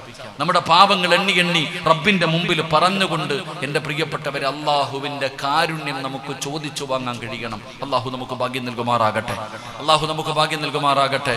ഇന്ന് ഈ സദസ്സിൽ നിന്ന് പിരിയുന്ന സമയം എൻ്റെ പ്രിയപ്പെട്ട സഹോദരങ്ങൾ ആത്മാർത്ഥമായി അള്ളാഹുവിനോട് ദുആ ചെയ്തിട്ട് വേണം പിരിയാൻ. അള്ളാഹുവിനോട് ആത്മാർത്ഥമായി ദുആ ചെയ്തിട്ട് വേണം നമുക്ക് പിരിയാൻ. ഇന്ന് നിറകണ്ണുകളോടെ വേണം ഈ മജ്ലിസിൽ നിന്ന് എല്ലാവരും ഇറങ്ങിപ്പോകാൻ. ഇന്ന് ലാസ്റ്റ് ദിവസം അല്ലല്ലോ, ആളെ ഉണ്ടല്ലോ, തിങ്കളാഴ്ച വേണം. അപ്പൊ ഇൻഷാ അല്ലാഹ് നമ്മുടെ ലാസ്റ്റ് ദിവസം അല്ലേ, ഇൻഷാ അല്ലാഹ്. അപ്പൊ എന്ത് ചെയ്യാ, ഇന്ന് ഈ മജ്ലിസിൽ നിന്ന് ഇറങ്ങിപ്പോകുന്ന എല്ലാവരും നിറകണ്ണുകളോടെ നിങ്ങളുടെ ജീവിതത്തിൽ ചെയ്ത പാപങ്ങൾ മുഴുവനും ഇന്നിവിടെ നിന്ന് കഴുകിയിട്ട് വേണം പിരിയാൻ. അള്ളാഹു നമുക്ക് ഭാഗ്യം നൽകുമാറാകട്ടെ. അള്ളാഹു നമുക്ക് ഭാഗ്യം നൽകുമാറാകട്ടെ. ഇൻഷാ അല്ലാഹ് തൗബ ചെയ്തൂടെ, തൗബ ചെയ്തൂടെ? ഉറക്കെ പറ, ഇൻഷാ അല്ലാഹ് പറ. അല്ലാഹുവേ, ഈ ഇൻഷാ അല്ലാഹ് ഉറക്കെ പറഞ്ഞവർക്ക് മരിക്കുന്ന സമയത്ത് ഇതേ ശബ്ദത്തിൽ ലാ ഇലാഹ ഇല്ലല്ലാഹ് പറഞ്ഞു മരിക്കാൻ ഭാഗ്യം കൊടുക്കണേ അല്ലാഹ്. ഇനി ഒരു ഇൻഷാ അല്ലാഹ് പറഞ്ഞേ. അല്ലാഹു ഭാഗ്യം നൽകി അനുഗ്രഹിക്കുമാറാകട്ടെ. 2, അല്ലാഹുവിന്റെ കരുണ ലഭിക്കാനുള്ള രണ്ടാമത്തെ എളുപ്പവഴി, എൻ്റെ പ്രിയപ്പെട്ട സഹോദരങ്ങളെ, വിശക്കുന്നവർക്ക് ഭക്ഷണം കൊടുക്കുക. നമുക്ക് ചെയ്യാൻ അള്ളാഹുവിന്റെ കരുണ ലഭിക്കാൻ കഴിയുന്ന ഏറ്റവും എളുപ്പവഴി, അള്ളാഹു തന്നിരിക്കുന്ന സമ്പത്ത് അള്ളാഹു പറഞ്ഞ വഴിയിൽ ചെലവഴിക്കുക. അള്ളാഹു നമുക്ക് സമ്പത്ത് നൽകിയിട്ടുണ്ട്. അള്ളാഹു എനിക്ക് നിങ്ങൾക്കും ഒരുപാട് സമ്പത്ത് നൽകിയിട്ടുണ്ട്. ആ തന്നിരിക്കുന്ന സമ്പത്ത് അള്ളാഹു പറഞ്ഞ മാർഗത്തിൽ, അള്ളാഹുവിന് ഇഷ്ടപ്പെടുന്ന മാർഗത്തിൽ നമ്മൾ ചെലവഴിക്കണം. അള്ളാഹു നമുക്ക് ഭാഗ്യം നൽകി അനുഗ്രഹിക്കുമാറാകട്ടെ. എൻ്റെ പ്രിയപ്പെട്ട സഹോദരങ്ങളെ, സദക്ക കൊടുക്കാൻ പറയുമ്പോൾ നമുക്ക് വല്ലാത്ത പ്രയാസമാണ്. സദക്കയുടെ കാര്യം പറയുമ്പോൾ നമുക്ക് വല്ലാത്ത പേടിയാ. എൻ്റെ പ്രിയപ്പെട്ട സഹോദരങ്ങളെ, അള്ളാഹുവിന്റെ പ്രവാചകൻ സ്വല്ലല്ലാഹു അലൈഹി വസല്ലമ തങ്ങൾ പറയുകയാണ്, നിങ്ങൾക്കറിയുമോ, മഹാനായ ഖലീലുല്ലാഹി ഇബ്രാഹിം നബി അലൈഹിസ്സലാം, ഇബ്രാഹിം നബിയുടെ ചരിത്രം അറിയാത്ത ആരുമില്ലല്ലോ. അള്ളാഹുവിന്റെ ഖലീലാണ് ഇബ്രാഹിം നബി അലൈഹിസ്സലാം. അള്ളാഹുവിന്റെ ഖലീലായ ഇബ്രാഹിം നബി അള്ളാഹു തെരഞ്ഞെടുക്കാനുള്ള ചില കാരണങ്ങളുണ്ട്. ഇബ്രാഹിം നബിക്കൊരു പ്രത്യേകതയുണ്ടായിരുന്നു, ഒറ്റയ്ക്കിരുന്നു ഭക്ഷണം കഴിക്കൂല. ഇബ്രാഹിം നബി അലൈഹിസ്സലാമിന്റെ ഒരു പ്രത്യേകത, ഇബ്രാഹിം നബി ഒറ്റയ്ക്കിരുന്നു ഭക്ഷണം കഴിക്കാറില്ല. ആരെങ്കിലും കൊണ്ടുവന്നിരുത്തും. പാവപ്പെട്ടവരെ വിളിച്ചുകൊണ്ടുവന്ന് കൂടെ ഇരുത്തിയിട്ട് ഇബ്രാഹിം നബി ഭക്ഷണം കഴിക്കുമായിരുന്നു. ഒരിക്കൽ ഭക്ഷണം എടുത്തു വെച്ചു, കൂടെ കഴിക്കാൻ ആളെ കിട്ടാതെ വന്നപ്പോ ഇബ്രാഹിം നബി അലൈഹിസ്സലാം തെരഞ്ഞു നടന്നു. ഒരു മനുഷ്യനെ കിലോമീറ്ററുകളോളം തെരഞ്ഞു നടന്നു. അള്ളാഹു നമുക്ക് ഈമാൻ നൽകി അനുഗ്രഹിക്കുമാറാകട്ടെ. എൻ്റെ പ്രിയപ്പെട്ട സഹോദരങ്ങളെ, ഇന്ന് നമ്മൾ നോമ്പ് മുറിക്കുന്ന സമയം, നമ്മൾ നോമ്പ് മുറിക്കാൻ വേണ്ടി ഇരുന്ന് കഴിഞ്ഞാൽ ഏത് കഴിക്കണമെന്ന് നമ്മളിങ്ങനെ ആലോചിക്കും. കാരണം ചുട്ടതും പൊരിച്ചതും വറുത്തതും മന്തിയും നെഹദിയും മഹദിയും എല്ലാം ഇങ്ങനെ നിരത്തി വെച്ചിരിക്കുക. രാവിലെ മുതൽ വൈകുന്നേരം വരെ പട്ടിണി ഇരുന്നതിന്റെ പ്രതികാരം തീർക്കല നോമ്പ് മുറിക്കുന്ന സമയം. സാധാരണ നോമ്പ് പിടിക്കുമ്പോ എല്ലാരും മെലിയും. നമ്മൾ റമളാൻ മാസം എത്തിയ നമുക്ക് തടി കൂടും. അല്ലാഹു ഈമാൻ തരുമാറാകട്ടെ. കാരണം സാധാരണയാണെങ്കിൽ 3 നേരമേ തിന്നത്തുള്ളൂ. ഇതങ്ങനല്ല. നോമ്പ് മുറിച്ചത് മുതൽ രാവിലെ 5 മണി വരെ എത്ര മാക്സിമം കഴിക്കാൻ പറ്റുമോ അത്രയും കഴിക്കും. നടന്ന് നോമ്പ് മുറിക്കുമ്പോൾ ഒന്ന്, മഗ്‌രിബ് നിസ്കാരം കഴിഞ്ഞൊന്ന്, തറാവി കഴിഞ്ഞൊന്ന് വന്ന്, പിന്നെ രാത്രി കിടക്കുമ്പോൾ, പിന്നെ വെളുപ്പാങ്കാലത്ത് എത്ര തിന്നാൻ പറ്റുമോ അത്രയും നമ്മൾ കഴിക്കുകയാണ്. കഴിക്കണ്ട എന്നൊന്നും ഞാൻ പറയണില്ല. പക്ഷെ നമ്മൾ അനാമത്തായിട്ട് കഴിച്ചു, അതൊന്നും കുഴപ്പമൊന്നുമില്ല.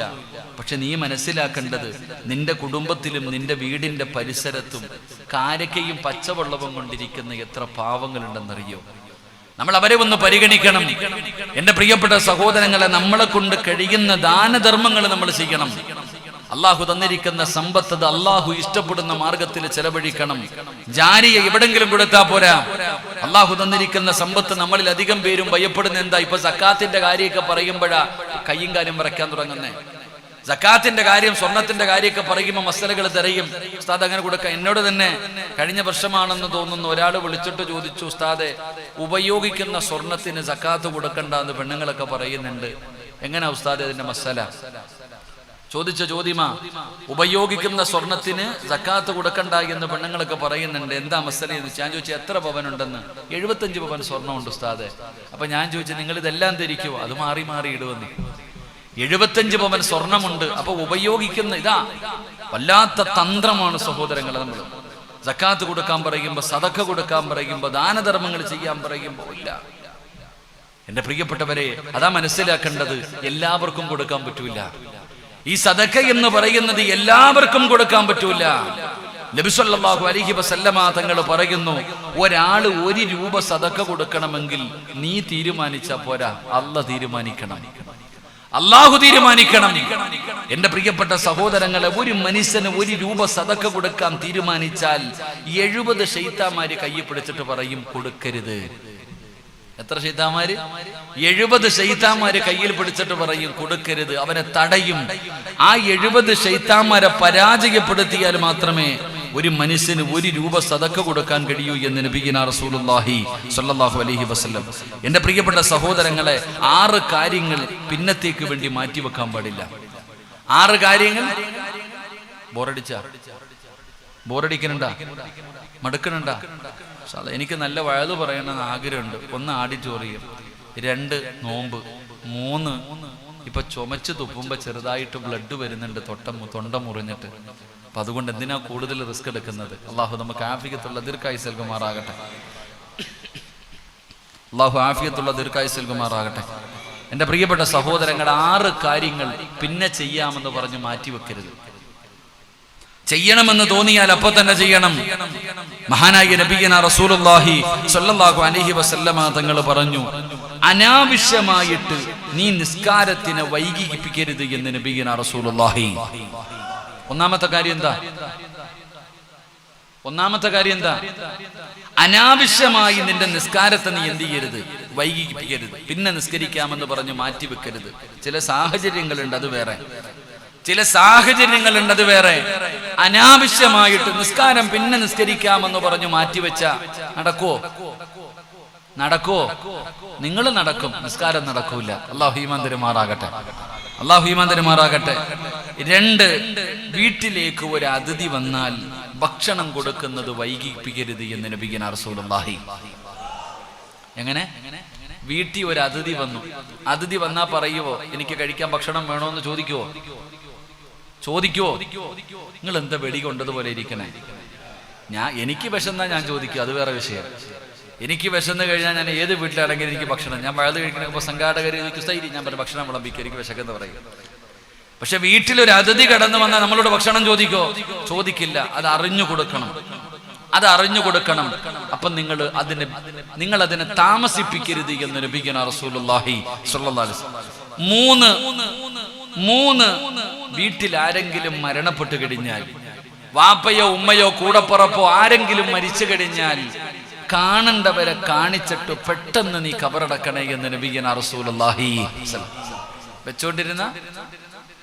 വെച്ചോണ്ടിരുന്ന അവസാനം അവര് തന്നെ പറയും ഇതെവിടെങ്കിലും കൊണ്ടുപോയി കുഴിച്ചിടാൻ. വെച്ചുകൊണ്ടിരുന്നാൽ അവര് തന്നെ പറയും ഇത് പെട്ടെന്ന് കൊണ്ടുപോകാൻ. അതൊരവസ്ഥ. അള്ളാഹു നമ്മളെ കാത്തുരക്ഷിക്കുമാറാകട്ടെ. 4, എന്റെ പ്രിയപ്പെട്ട സഹോദരങ്ങളെ, വിവാഹപ്രായം എത്തിക്കഴിഞ്ഞാൽ കല്യാണം കഴിച്ചു വിടാം. ഒരാണിനും പെണ്ണിനും വിവാഹപ്രായമെത്തി. ആ വിവാഹപ്രായം എത്തിക്കഴിഞ്ഞാൽ വൈകിപ്പിക്കരുത് കല്യാണം. അവരുടെ കല്യാണം എത്ര എളുപ്പത്തിൽ നടത്തി കൊടുക്കാൻ പറ്റുമോ അത്ര എളുപ്പത്തിൽ നടത്തി കൊടുക്കണം. ഇല്ലെങ്കിൽ നിങ്ങൾക്ക് അതിനുള്ള യോഗമുണ്ടാകില്ല. അള്ളാഹു കാത്തുരക്ഷിക്കുമാറാകട്ടെ. ബക്കറ്റ് എടുക്കാറായോ? കുറച്ച് കഴിഞ്ഞെടുത്താ പോരെ.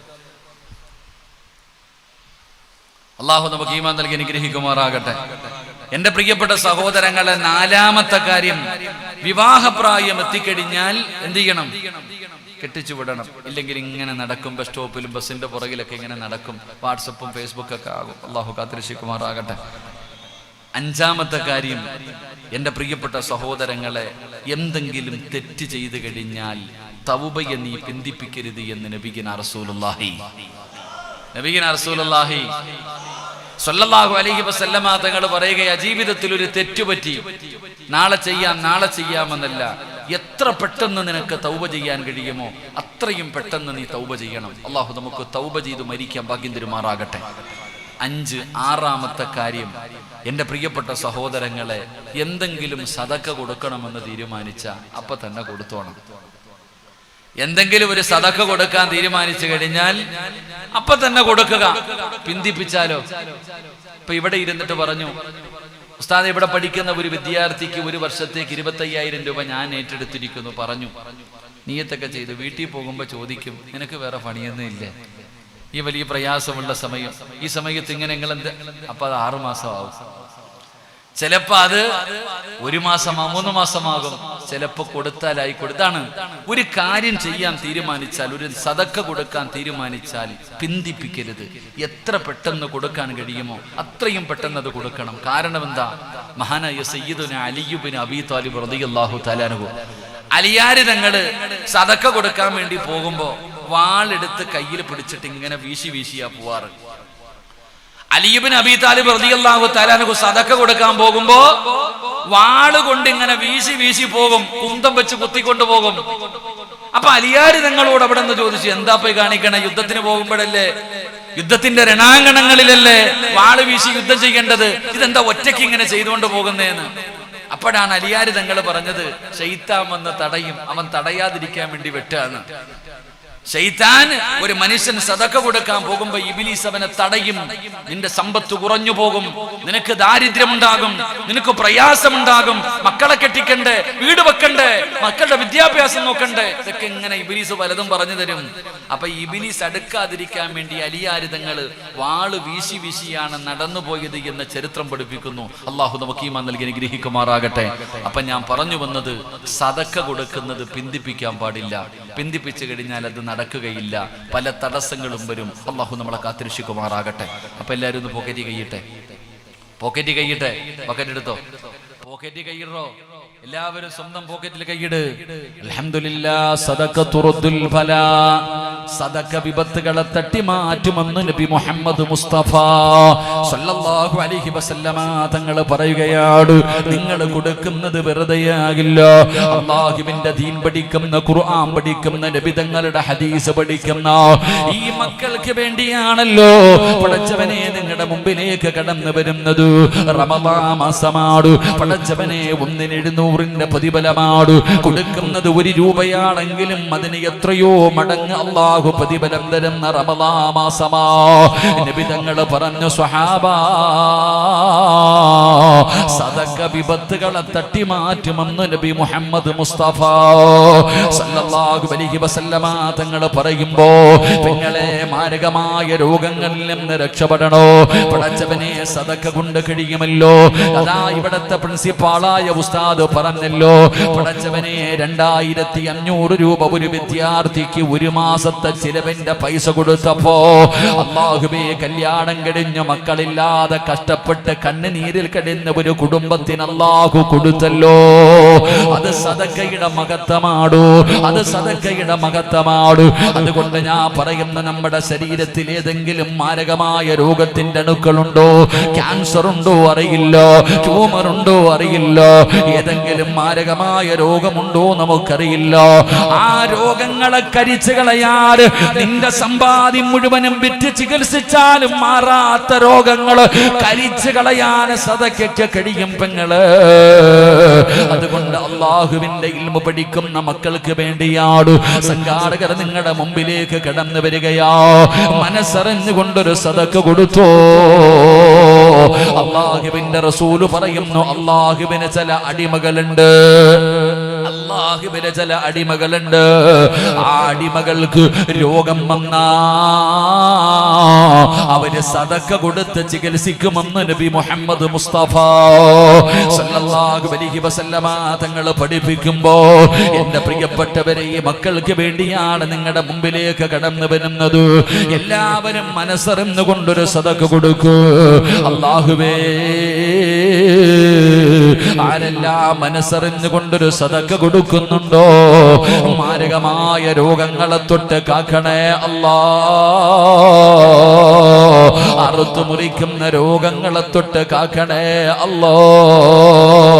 അവരുടെ ദുനിയാവും ആഖിറവും രക്ഷപ്പെടുത്തണേ അല്ലാ. അതുകൊണ്ട് എന്റെ പ്രിയപ്പെട്ടവരോട് പറയുന്ന പെങ്ങളെ, ബക്കറ്റിന്റെ അകത്ത് നിനക്ക് നീ കൊണ്ടുവന്നതില്ലെന്ന് ഒരു നല്ല സദഖ എടുത്തിട്ടോ, ഇട്ടതൊരിക്കലും വെറുതെയാകില്ല, ഇട്ടതൊരിക്കലും വെറുതെയാകില്ല. എന്റെ പ്രിയപ്പെട്ട പെങ്ങളെ, സദഖ കൊടുത്താൽ അല്ലാഹു തരുന്ന പ്രതിഫലം എന്താ? എന്റെ പ്രിയപ്പെട്ട പെങ്ങൾക്കൊരു സമാധാനമുള്ള ജീവിതം വേണോ, ഒരു സന്തോഷമുള്ള ജീവിതം വേണോ? ഉസ്താദേ, ധരിക്കാൻ ഒരുപാട് വസ്ത്രങ്ങളുണ്ട്, ശരീരത്തിലിടാ സ്വർണങ്ങളുണ്ട്, സഞ്ചരിക്കാൻ വാഹനമുണ്ട്, കയറിക്കിടക്കാൻ കൊട്ടാരമുണ്ട്, അല്ലാഹു എനിക്കെല്ലാം തന്നിട്ടുണ്ട്. പക്ഷേ എന്തേ പെങ്ങളെ മുഖത്തൊരു സന്തോഷമില്ലാത്തത്? ഉസ്താദേ, ഭർത്താവ് അല്ലാഹുവിനെ പേടിയില്ലാത്തവനാ. പറയുന്ന സഹോദരിമാരുണ്ടല്ലോ, നാട്ടുകാരുടെ മുമ്പിൽ ചിരിച്ചും കളിഞ്ഞും കൊണ്ട് നടക്കുന്നുണ്ടെങ്കിലും മനസ്സ് ഉരുകുകയാണ്. പടച്ചവനെ, അല്ലാഹു തന്ന ആയുസ് ഇങ്ങനെ ഉരുകിക്കളയുന്ന സഹോദരിമാരുണ്ടല്ലോ. നെളിഞ്ഞിരിക്കുന്ന സഹോദരാ, നിന്റെ അവസ്ഥയും ഇത് തന്നെയാണല്ലോ. അല്ലാഹു നിനക്കെല്ലാം തന്നിട്ടുണ്ട്. പക്ഷേ വീട്ടിലേക്ക് കയറി ചെന്നാ സമാധാനമില്ല, സന്തോഷമില്ല. പടച്ചവനെ, വല്ലാത്ത പ്രയാസമാണല്ലോ. അതാ മക്കള് കാരണം കണ്ണുനീര് കുടിക്കുന്ന ഒരുപാട് പേരുണ്ടല്ലോ. മക്കള് കാരണം സങ്കടപ്പെട്ട് നടക്കുന്നവരുണ്ടല്ലോ. ഉസ്താദേ, എന്റെ പൊന്നുമോൻ ഇങ്ങനായി പോയല്ലോ, അവനൊന്ന് നന്നായി കാണാൻ കൊതിയുണ്ട് ഉസ്താദ്. ദുആ ചെയ്യണേ എന്ന് പറയുന്ന എന്റെ പ്രിയപ്പെട്ട ഉപ്പയോട് ഉമ്മയോട് പറയുകയാ, നിങ്ങൾക്ക് സദക്ക കൊടുക്കാൻ കഴിയുമോ? സദക്ക കൊടുത്താ അല്ലാഹു നിങ്ങൾക്ക് തരുന്ന പ്രതിഫലം ഞാൻ പറഞ്ഞു തരാം. ഇരിക്കുന്ന സഹോദരങ്ങള് എല്ലാരും ചിരിയും കളിയൊക്കെ ഉണ്ട്. പക്ഷെ വീട്ടിൽ ചെന്ന സമാധാനം ഉണ്ടോ എന്ന് ചോദിച്ചാൽ പലർക്കും അതില്ല എന്ന് തന്നെയാണ് മറുപടി. സഹോദരിമാരാണെങ്കിലും അങ്ങനെ. മക്കള് കാരണം കണ്ണുനീര് കുടിക്കുന്ന മാതാപിതാക്കളുണ്ട്. അല്ലാഹു നമ്മുടെ മക്കളെയൊക്കെ നന്നാക്കി തരുമാറാകട്ടെ. അല്ലാഹു നമ്മുടെ മക്കളെയൊക്കെ നന്നാക്കി തരുമാറാകട്ടെ. എന്റെ പ്രിയപ്പെട്ട സഹോദരങ്ങളെ, ഞാൻ വിഷയം പരിഹാരം പറഞ്ഞു തരാം. ഈ ബക്കറ്റിന്റെ അകത്ത് പൈസ ഇടുന്നവർക്ക് അല്ലാഹു തരുന്ന ഒരു വലിയ പ്രതിഫലം ഞാൻ പറഞ്ഞു തരാം. എന്റെ പ്രിയപ്പെട്ട സഹോദരങ്ങളെ, സന്തോഷവും സമാധാനവുമുള്ള ഒരു ജീവിതം അല്ലാഹു ഈ ദുനിയാവിൽ നിങ്ങൾക്ക് നൽകും. സന്തോഷവും സമാധാനവുമുള്ള ഒരു ജീവിതം. നിന്റെ ഭർത്താവ് നന്നാകും, നിന്റെ ഭാര്യ നന്നാകും, നിന്റെ മക്കള് നന്നാകും. അല്ലാഹു നമുക്ക് ഭാഗ്യം തരുമാറാകട്ടെ. ഉറക്കപ്പുറം അല്ലാഹു ഭാഗ്യം തരുമാറാകട്ടെ. എന്റെ പ്രിയപ്പെട്ട സഹോദരങ്ങളെ, നമ്മുടെ വീട് എങ്ങനെയാകും എന്നറിയോ? ഇവിടെ ഞാൻ പറയുന്നത്, നമ്മളെ കൊണ്ട് കഴിയുന്ന ദാനധർമ്മങ്ങൾ നമ്മൾ ചെയ്യുമ്പോൾ ആ ദാനധർമ്മം ചെയ്യുന്നതിലൂടെ അല്ലാഹു നമുക്ക് തരുന്ന പദവി എന്താ? നമ്മുടെ ജീവിതം എത്ര മനോഹരമാകും. ഭർത്താവും ഭാര്യയും സന്തോഷത്തോടു കൂടി ജീവിക്കുന്നു. ഭർത്താവും ഭാര്യയും സന്തോഷത്തോടു കൂടി ജീവിക്കുന്നു. പടച്ചവനെ, ഭാര്യ പറയുകയാ, എനിക്ക് ഇങ്ങനെ ഒരു ഭർത്താവിന് അല്ലാഹു എനിക്ക് തന്നല്ലോ, അഭിമാനം. ഭർത്താവ് പറയുന്നു, നിന്റെ ദുആയ പെണ്ണെ ഞാൻ സന്തോഷത്തോടെ നടക്കുന്നത്, എന്ത് പുണ്യം ചെയ്തിട്ട് അല്ലാഹു നിന്നെ പോലെ ഒരു ഭാര്യ എനിക്ക് തന്നത്.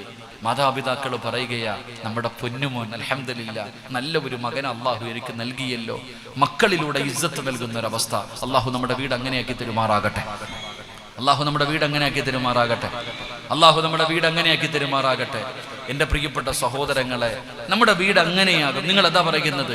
ഈ ദാനധർമ്മം ചെയ്യുന്നതിലൂടെ നമ്മൾ മനസ്സിലാക്കേണ്ടത് എന്താ? സന്തോഷവും സമാധാനവുമുള്ള ഒരു ജീവിതം.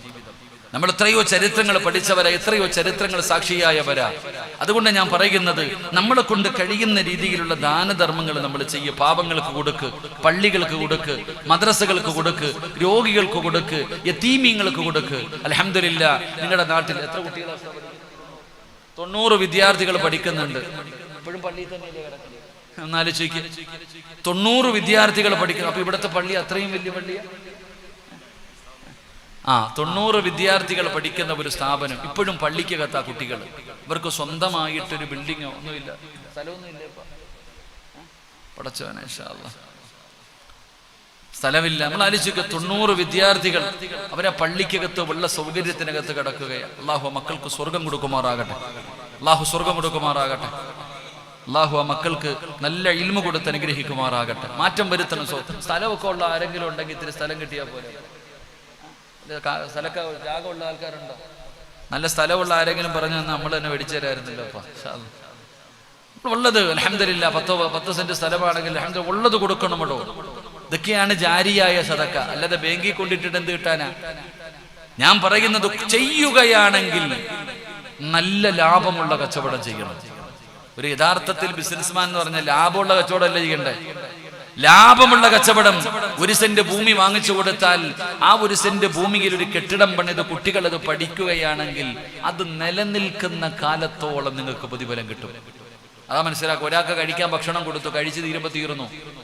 ഒരു പെൺകുട്ടിയുടെ കല്യാണത്തിന് വേണ്ടി കൊടുത്തു, അവിടെ തീർന്നു. ഒരു രോഗിക്ക് മരുന്ന് വാങ്ങാൻ കൊടുത്തത് അവിടെ തീർന്നു. പക്ഷെ പള്ളിക്ക് കൊടുത്താലോ? അള്ളാഹുവിൻ്റെതാണ് പള്ളി. ആ പള്ളി നിലനിൽക്കുന്ന കാലത്തോളം നിങ്ങൾക്ക് അതിന്റെ വിഹിതം കിട്ടിക്കൊണ്ടിരിക്കും. അതാണ് ജാരിയായ സദക്ക. എപ്പോ ചെയ്യുമ്പോഴും ജാരിയായ സദക്ക ചെയ്യണം. അള്ളാഹു നമുക്ക് ഭാഗ്യം നൽകുമാറാകട്ടെ. 90 വിദ്യാർത്ഥികൾ ഇവിടെ പഠിക്കുന്നുണ്ട്. ആ മക്കളെ സ്വന്തം മക്കളെ പോലെ സ്നേഹിക്കാൻ, ആ മക്കളെ സ്വന്തം മക്കളെ പോലെ ഏറ്റെടുക്കാൻ അള്ളാഹു എനിക്ക് നിങ്ങൾക്ക് ഭാഗ്യം നൽകി അനുഗ്രഹിക്കുമാറാകട്ടെ. എൻ്റെ പ്രിയപ്പെട്ട സഹോദരങ്ങളെ, ഇത്തിരി നേരം കൂടി ഇരിക്കല്ലേ? ഇത്തിരി നേരം കൂടി ഇരിക്കല്ലേ? നിർത്തണോ പറയണോ? നിർത്തണോ പറയണോ? പറയണോന്ന് ആഗ്രഹമുള്ളവരൊന്ന് കൈവക്കിക്ക്. സ്വർണമൊക്കെ കൊണ്ടുവന്നിട്ടുണ്ടല്ലോ എല്ലാവരും ഇല്ലേ?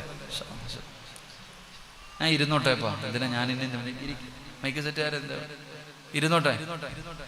ഇരുന്നോട്ടെ അപ്പൊ അഷ്ഹദു അല്ലാ ഇലാഹ ഇല്ലല്ലാഹ് അസ്തഗ്ഫിറുല്ലാഹ് അല്ലാഹുമ്മ ഇന്നി അസ്അലുക്കൽ ജന്ന വഅഊദു ബിക മിനൻ നാർ അഷ്ഹദു അല്ലാ ഇലാഹ ഇല്ലല്ലാഹ്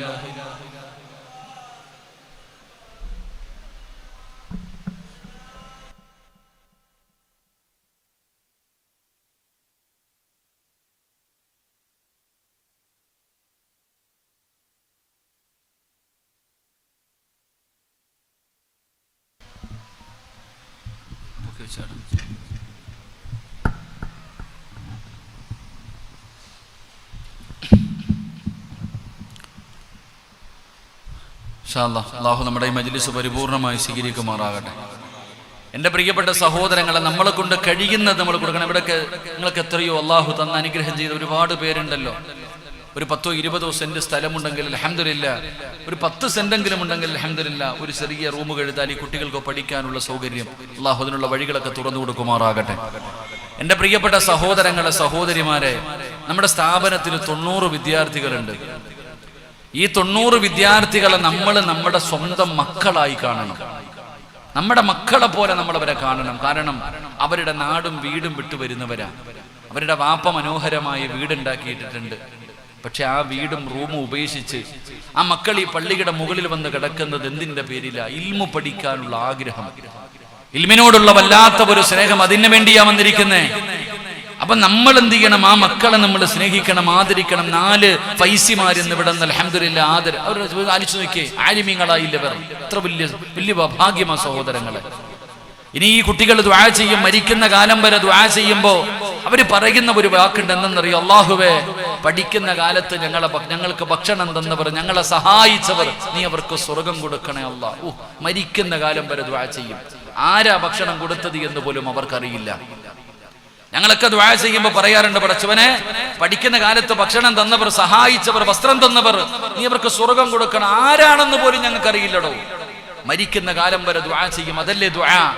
ഒരു ആലിമിന്റെ ദുആ, ഒരു ഹാഫിളിന്റെ ദുആ. അല്ലാഹുവിന്റെ ഖുർആനും ഹദീസുകളും ഹൃദയത്തിൽ കൊണ്ടു നടക്കുന്ന ഒരു കുട്ടിയുടെ ദുആയ്ക്ക് അത്രയും വലിയ പ്രാധാന്യമുണ്ട്.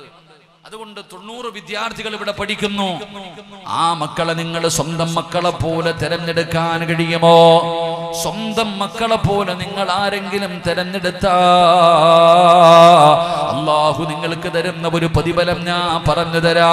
വഅദ കേൾക്കാമെന്ന പെങ്ങളെ, അല്ലാഹുവിന്റെ വിശുദ്ധമായ ഖുർആനിൽ 114 സൂറത്തുകളുണ്ട്. ആ 114 സൂറത്തുകൾ 6600-ൽ പരം ആയത്തുകളുണ്ട്. അല്ലാഹുവിന്റെ വിശുദ്ധമായ ഖുർആനിൽ അല്ലാഹു ഒരേ ഒരു വീടിനെ കുറിച്ച് പറയുന്നുണ്ട്. അല്ലാഹു ഒരു വീടിനെ കുറിച്ച് പറയുകയാണ്. ആരുടെ വീടിനെ കുറിച്ചാ പറഞ്ഞതെന്നറിയോ? അല്ലാഹുവിന്റെ വിശുദ്ധമായ ഖുർആനിൽ അല്ലാഹു പറഞ്ഞ ഒരു വീടുണ്ട് പെങ്ങളെ. പടച്ചവനെ, ആ വീട് പോലെയാണ് നമ്മുടെ വീടാകേണ്ടത്. അതുപോലെ ഒരു വീടാകണോ?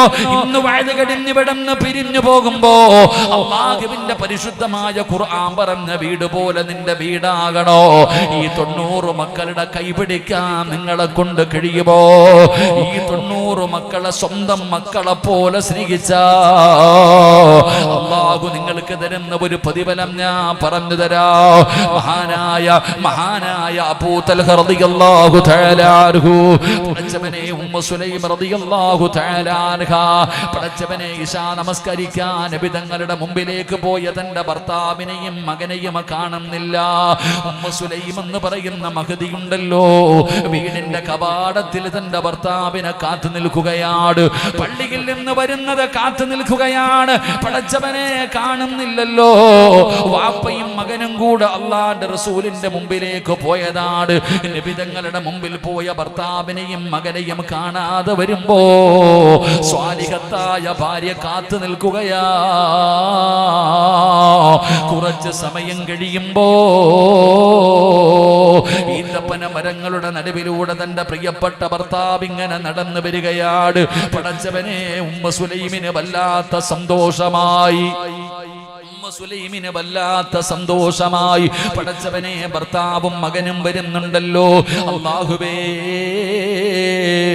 ഉമ്മു സുലൈം നോക്കുമ്പോ തന്റെ ഭർത്താവും മകനും കൂടെ വേറെ ഒരു മനുഷ്യനും നടന്നു വരികയാണ്. 3 പേരാണ് നടന്നു വരുന്നത്. 3 പേരാണ് നടന്നു വരുന്നത്. ഉമ്മു സുലൈം അവിടെ നിന്ന് വീടിനകത്തേക്ക് കയറുകയാണ്. അബൂ തൽഹ റളിയല്ലാഹു തആല ഒരു പ്രായമായ മനുഷ്യനെ വിളിച്ചു കൊണ്ടുവരികയാണ്. ഇരിക്കാൻ പറഞ്ഞു. വീടിനകത്തേക്ക് കടന്നു ചെന്നോ. ഉമ്മു സുലൈം ചോദിക്കുന്നു, തൽഹ, കൂടെയുള്ളതാരാണ് തൽഹ? അവിടെന്ന് പറയുകയാ, ഇശാ നമസ്കാരം കഴിഞ്ഞു പള്ളിയുടെ വെളിയിലിറങ്ങിയപ്പോ അല്ലാഹുവിന്റെ പ്രവാചകം ചോദിക്കുന്നു, സ്വഹാബ, ഒരു പാവപ്പെട്ടവനുണ്ട് സ്വഹാബ,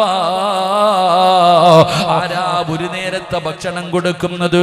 അല്ലാഹുവിന്റെ പ്രവാചകൻ മസ്ജിദ് നബവിയുടെ മുമ്പിൽ ഇരുന്നു കൊണ്ട് നബി തങ്ങൾ ചോദിക്കുമ്പോ അബൂ തൽഹ റളിയല്ലാഹു തആല അൻഹു പറയുന്നു, നബിയേ, യാ റസൂലല്ലാഹ്,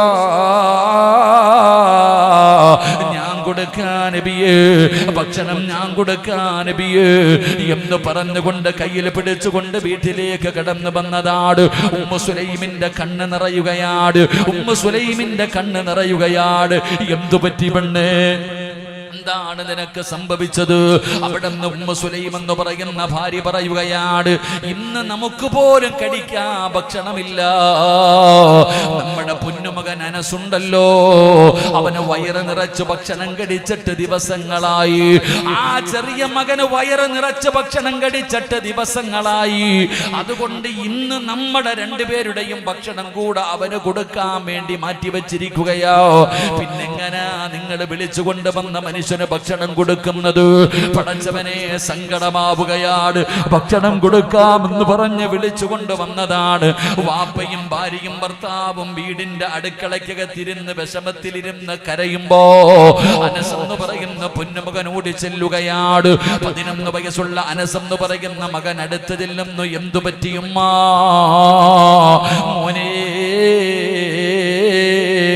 ഉപ്പ വിളിച്ചു കൊണ്ടുവന്ന മനുഷ്യന് കൊടുക്കാ ഭക്ഷണമില്ല. ഈ ഭക്ഷണം നിനക്കുള്ളതാണ്, ഈ ഭക്ഷണം നിനക്ക് തിന്നാനുള്ളതാണ്. ഇന്ന് ഞങ്ങൾക്ക് പോലും കഴിക്കാൻ ഭക്ഷണമില്ല മകന്. അനസ് എന്ന് പറയുന്ന പൊന്നുമോനോട് പറയുമ്പോ 3 പേരും അടുക്കളയിൽ സങ്കടത്തിലിരിക്കുമ്പോ, പെങ്ങളെ, ഒരു ഭാര്യ ആരാകണമെന്നറിയോ? ഒരു സ്വാലിഹത്തായ പെണ്ണെങ്ങനെയാകണമെന്നറിയോ? ഉമ്മു സുലൈം എന്ന് പറയുന്ന പെണ്ണു പറയുന്നു, ഞാനൊരു വഴി പറഞ്ഞു തരാ, ഞാനൊരു വഴി പറഞ്ഞു തരാ. കുതന്ത്രമല്ല പറഞ്ഞു കൊടുക്കുന്നത്, മുടക്കാനുള്ള വഴിയല്ല പറഞ്ഞു കൊടുക്കുന്നത്, എന്തെങ്കിലും കൊടുത്തു പറഞ്ഞു വിടാനല്ല പറയുന്നത്. ഉമ്മു സുലൈം എന്ന് പറയുന്ന പെണ്ണു പറയുന്നു, ഞാനൊരു വഴി പറഞ്ഞു തരാ തൽഹ. എന്താ പറഞ്ഞു കൊടുത്ത വഴി എന്തറിയോ? ഭക്ഷണമെല്ലാം കൂടെ ഒരു പാത്രത്തിനകത്ത് വെക്കാം. ഭക്ഷണമെല്ലാം കൂടെ ഉള്ള ഭക്ഷണം എടുത്തൊരു പാത്രത്തിനകത്ത് വെക്കാം. എന്നിട്ട് നിങ്ങൾ 3 പേരും കൂടെ തിന്നാനിരിക്കണം. നിങ്ങൾ 3 പേരും കൂടെ ആ ഭക്ഷണത്തലികയുടെ മുമ്പിൽ കഴിക്കാനിരിക്കണം. ഭക്ഷണം കഴിക്കാൻ തുടങ്ങുമ്പോ, മോനെ അനസേ, വിളക്കങ്ങ അണയ്ക്കണേ അനസേ. ഒരു മകനോട് ഉമ്മ പറഞ്ഞു കൊടുക്കുകയാണ്, ഭക്ഷണം കഴിക്കാൻ ഇരുന്ന് കഴിഞ്ഞാ എന്റെ പൊന്നുമകന് വിളക്കങ്ങ് തട്ടി അണയ്ക്കണം. എന്റെ മോൻ കഴിക്കരുത്, എന്റെ മോന് ഭക്ഷണം കഴിക്കരുത്, ആ പാവപ്പെട്ടവൻ കഴിക്കട്ടെ, നിങ്ങൾ അഭിനയിച്ചാ മതി, നിങ്ങൾ അഭിനയിച്ചാ മതി. പടച്ചവനെ, ദിവസങ്ങളായി പട്ടിണി കിടക്കുന്ന അനസ് എന്ന് പറയുന്ന പൊന്നുമകനോട് ഉമ്മ ഒരു തന്ത്രം പറഞ്ഞു കൊടുക്കുകയാ. അങ്ങനെ ഭക്ഷണം എടുത്തു വെച്ചു, അങ്ങനെ ഭക്ഷണം എടുത്തു വെച്ചു. 3 പേരും കഴിക്കാനിരുന്നു. എല്ലാവരും പാത്രത്തിലേക്ക് കൈവെക്കുമ്പോ അനസ് എന്ന് പറയുന്ന പൊന്നുമകൻ ഉമ്മാനെ നോക്കുകയാണ്, തന്റെ മുമ്പിലിരിക്കുന്ന ഭക്ഷണത്തിലേക്ക് നോക്കുകയാണ്. പടച്ചവനെ, വല്ലാത്ത വിശപ്പുണ്ട്, വല്ലാത്ത വിശപ്പുണ്ട്. എങ്കിലും ഉമ്മ പറഞ്ഞതനുസരിക്കണമല്ലോ. ആ അനസ് എന്ന് പറയുന്ന സ്വാലിഹായ മകനുണ്ടല്ലോ, വിളക്കങ്ങ് തട്ടി അണയ്ക്കുകയാ, വിളക്ക് തട്ടി അണയ്ക്കുകയാണ്. പടച്ചവരെ, എന്നിട്ട് കഴിക്കുന്നവരെ പോലെ വാപ്പയും മകനും അവിടെ നിരുന്ന് അഭിനയിക്കുകയാ. ഈ മനുഷ്യനൊന്നും മനസ്സിലാകുന്നില്ല. അദ്ദേഹം ഇരുട്ടത്തിരുന്ന് ഭക്ഷണം വാരിക്കടിച്ചു. അൽഹംദുലില്ലാഹ്, ആ മനുഷ്യനെ പടന്ന് ഭക്ഷണം കടിച്ചപടം അൽഹംദുലില്ലാഹ് പറഞ്ഞ് ദുആ ചെയ്യുകയാ. അവിടുന്ന് വീട്ടിൽ നിന്ന് യാത്ര പോവുകയാണ്. പടച്ചവനെ, ഭാര്യയും ഭർത്താവും പൊന്നുമകനും അന്ന് പട്ടിണി കിടക്കുകയാണ്. ആരും പരാതി പറഞ്ഞില്ല. ആ പൊന്നുമോൻ പോലും പറഞ്ഞില്ല എനിക്ക് തന്നില്ലല്ലോ എന്നാ പൊന്നുമോൻ പോലും പരാതി പറഞ്ഞില്ല. പടച്ചവനെ, അവിടെ കിടന്ന് ഉറങ്ങുകയാണ്. 3 പേരും കിടന്നുറങ്ങുകയാണ്. പടച്ചവനെ, സുബഹിന്റെ സമയമായി. അസ്സലാത്തു ഖൈറും മിനൻ നൗം. അല്ലാഹുവിന്റെ പള്ളിയിൽ നിന്ന് സുബഹി ബാങ്ക് വിളിക്കുമ്പോ ചാടി എഴുന്നേൽക്കുകയാണ് അബൂ തൽഹ റളിയല്ലാഹു തആല അൻഹു. അവിടുന്ന് ചാടി എഴുന്നേൽക്കുകയാ. പൊന്നാര ഭാര്യ വിളിക്കുന്നു, പെണ്ണ് എഴുന്നേക്ക് പെണ്ണ്, ബാങ്ക് വിളിക്കുന്ന പെണ്ണ്, പൊന്നുമോനെ വിളിച്ചു വിട് പെണ്ണ്. അനസ് എന്ന് പറയുന്ന പൊന്നാര മകനെ വിളിക്കുകയാണ്. നമസ്കരിക്കാൻ, സുബഹി നമസ്കരിക്കാൻ, ജമാഅത്തിൽ പങ്കെടുക്കാൻ പള്ളിയിലേക്ക് പോകുന്നതിന് വേണ്ടി പൊന്നുമോനെ വിളിക്കുമ്പോ അനസ് എന്ന് പറയുന്ന മകൻ പറയുന്നു, വാപ്പാ ശരീരം തളരുന്നു, വാപ്പാ വല്ലാത്ത ക്ഷീണമാ വാപ്പാ. അബൂ തൽഹ റളിയല്ലാഹു തആല അൻഹു പറയുന്നു, മോന് നടക്കാൻ പറ്റത്തില്ലെങ്കിൽ എന്റെ ചുമലിൽ കൊണ്ടുപോകാ, വാപ്പാടെ ചുമലിൽ ഇരുത്തിയിട്ട് നിന്നെ പള്ളിയിൽ കൊണ്ടുപോകാ. പടച്ചവനെ, 10 വയസ്സുള്ളവനെ നിസ്കരിച്ചില്ലെങ്കിൽ അവനെ അടിക്കണമെന്ന് പഠിച്ചവരാണല്ലോ. കടന്നുറങ്ങട്ടെ എന്ന് പറഞ്ഞില്ല. പടച്ചവനെ, അനസിനെ അതാ ചുമലിലേറ്റിക്കിട്ടു പള്ളിയിലേക്ക് പോകുകയാണ്. സുബഹി നമസ്കാരം കഴിഞ്ഞു. അല്ലാഹുവിന്റെ പ്രവാചകൻ സ്വല്ലല്ലാഹു അലൈഹി വസല്ലമ തങ്ങൾ അവിടുന്ന് ചോദിക്കുന്നു, ഐന അബൂ തൽഹ, അബൂ തൽഹ എവിടെ, അബൂ തൽഹ എവിടെ? ലബ്ബൈക യാ റസൂലല്ലാഹ്, ഞാനിവിടെയുണ്ട് നബിയേ, ഞാനിവിടെയുണ്ട് നബിയേ. അല്ലാഹുവിന്റെ പ്രവാചകൻ അടുത്ത് വിളിച്ചിട്ട് പറയുന്നു, തൽഹ, ഇന്നലെ വിളക്കണച്ചിട്ട് നടത്തിയ വിരുന്നുണ്ടല്ലോ, അത് അല്ലാഹുവിന് വല്ലാതെ ഇഷ്ടപ്പെട്ടു. തൽഹ, യാ റസൂലല്ലാഹ്, അല്ലാഹുവിന്റെ നബിയേ, എന്റെ വീടിനകത്ത് നടന്ന കാര്യം അങ്ങനെ അറിഞ്ഞു നബിയേ. അബൂ തൽഹ റളിയല്ലാഹു തആല നബി തങ്ങളോട് ചോദിക്കുക, എന്റെ വീടിനകത്ത് നടന്ന കാര്യം എങ്ങനെ അറിഞ്ഞു നബിയേ? എങ്ങനെയാണ് അറിഞ്ഞത്? അല്ലാഹുവിന്റെ പ്രവാചകൻ സ്വല്ലല്ലാഹു അലൈഹി വസല്ലമ തങ്ങൾ പറയുകയാ, ഏ അബൂ തൽഹ, നിന്റെ വീടിനെ കുറിച്ച് ഖുർആനിൽ ആയത്തിറങ്ങി, നിന്റെ വീടിനെ കുറിച്ച് ഖുർആനിൽ ആയത്തിറങ്ങി. ജിബ്രീൽ എന്ന് പറയുന്ന മലക്ക് എന്റെ മുമ്പിലേക്ക് കടന്നു വന്നു. വല്ലദീന തബവഉദ്ദാറ വൽ ഈമാന മിൻ ഖബ്ലിഹിം യുഹിബ്ബൂന മൻ ഹാജറ ഇലൈഹിം വലാ യജിദൂന ഫീ സുദൂരിഹിം ഹാജതൻ മിമ്മാ ഉതൂ വയുസിറൂന അലാ അൻഫുസിഹിം വലൗ കാന ബിഹിം ഖസാസാ ومن يوق شح نفسه فأولئك هم المفلحون. നിന്റെ വീടിനെ കുറിച്ച് ഇന്നലെ ഖുർആനിൽ ആയത്തിറങ്ങി. നീയും നിന്റെ ഭാര്യയും നിന്റെ മകനും കൂടെ തോറ്റുകൊടുക്കാൻ മനസ്സില്ലാതെ വാപ്പയും ഉമ്മയും മകനും കൂടെ മത്സരിച്ചത് കണ്ടപ്പോ ആരാടോ ഇവിടെ 10 മാർക്ക് കൊടുക്കേണ്ടത്? ആർക്കാട്? സ്വാലിഹത്തായ ഭാര്യ, സ്വാലിഹായ ഭർത്താവ്, സ്വാലിഹായ പൊന്നുമോര്. 3 പേരും തോറ്റുകൊടുത്തില്ല. 3 പേരും തോറ്റുകൊടുക്കാൻ തയ്യാറായില്ല. പടച്ചവനെ, വാപ്പയും മകനും ഉമ്മയും കൂടെ മത്സരിച്ചു. 3 പേരും കൂടെ വിളക്കണച്ചട്ട് ഭക്ഷണം കൊടുത്തിട്ട് ഇവര് 3 പേരും പട്ടിണി കിടന്നപ്പോ അല്ലാഹുവിന്റെ ഖുർആനിൽ ആയത്തിറങ്ങി. നിന്റെ വീടിനെ കുറിച്ച് ഖുർആനിൽ ആയത്തിറങ്ങി. ത്വൽഹാ, ഇന്നലെ തിരക്കായിരുന്നു തൽഹാ. നിന്റെ വീട് കാണാ, നീയും നിന്റെ ഭാര്യയും മകനും കൂടെ പട്ടിണി കിടക്കുന്നത് കാണാൻ. ഇന്നലെ രാത്രി നിങ്ങൾ 3 പേരും കൂടെ പട്ടിണി കിടക്കുന്നത് കാണാ. ആകാശത്ത് നിന്നും മലക്കുകൾ ഇറങ്ങി വന്നു. തൽഹാ, അള്ളാന്റെ മലക്കുകൾ വന്നടോ, അള്ളാന്റെ മലക്കുകൾ വന്നടോ.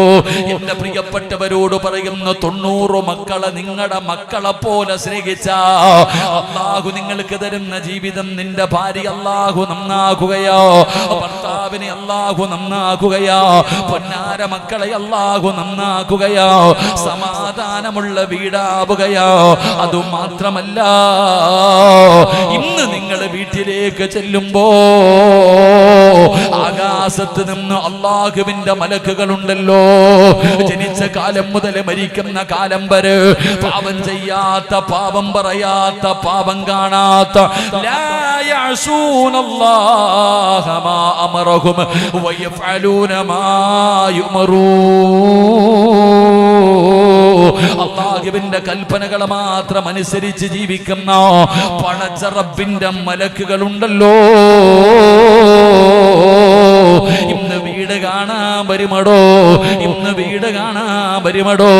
സ്വർണ്ണമെട്ട പെങ്ങള്, റമദാൻ മാസമാണ് ഉമ്മ. നിന്റെ ശരീരത്ത് കിടക്കുന്ന സ്വർണ്ണാഭരണം ഊരിയിട്ട് അല്ലാഹുവിന്റെ ഇൽമ പഠിക്കുന്ന മക്കളുടെ ഭക്ഷണത്തിന് വേണ്ടി കൊടുത്ത ആ മക്കളെ സ്വന്തം മക്കളെ പോലെ സ്നേഹിച്ചാൽ എന്റെ പ്രിയപ്പെട്ടവരെ, ഒന്ന് അല്ലാഹു സമാധാനമുള്ള ജീവിതം തരികയാ. അല്ലാഹു നല്ല മക്കളെ തരികയാണ്. മക്കളെ സ്വാലിഹീങ്ങളാക്കുകയാണ്. നിന്റെ വീട് കാണാൻ മലക്കുകൾ വരികയാ. നിന്റെ വീട് കാണാൻ മലക്കുകൾ വരികയാ. അല്ലാഹുവിന്റെ കരുണ ലഭിക്കുകയാ. അല്ലാഹുവിന്റെ കരുണയുടെ നോട്ടം നിനക്ക് ലഭിക്കുമെന്ന് ആദരവായ പ്രവാചകൻ നബി മുഹമ്മദ് മുസ്തഫ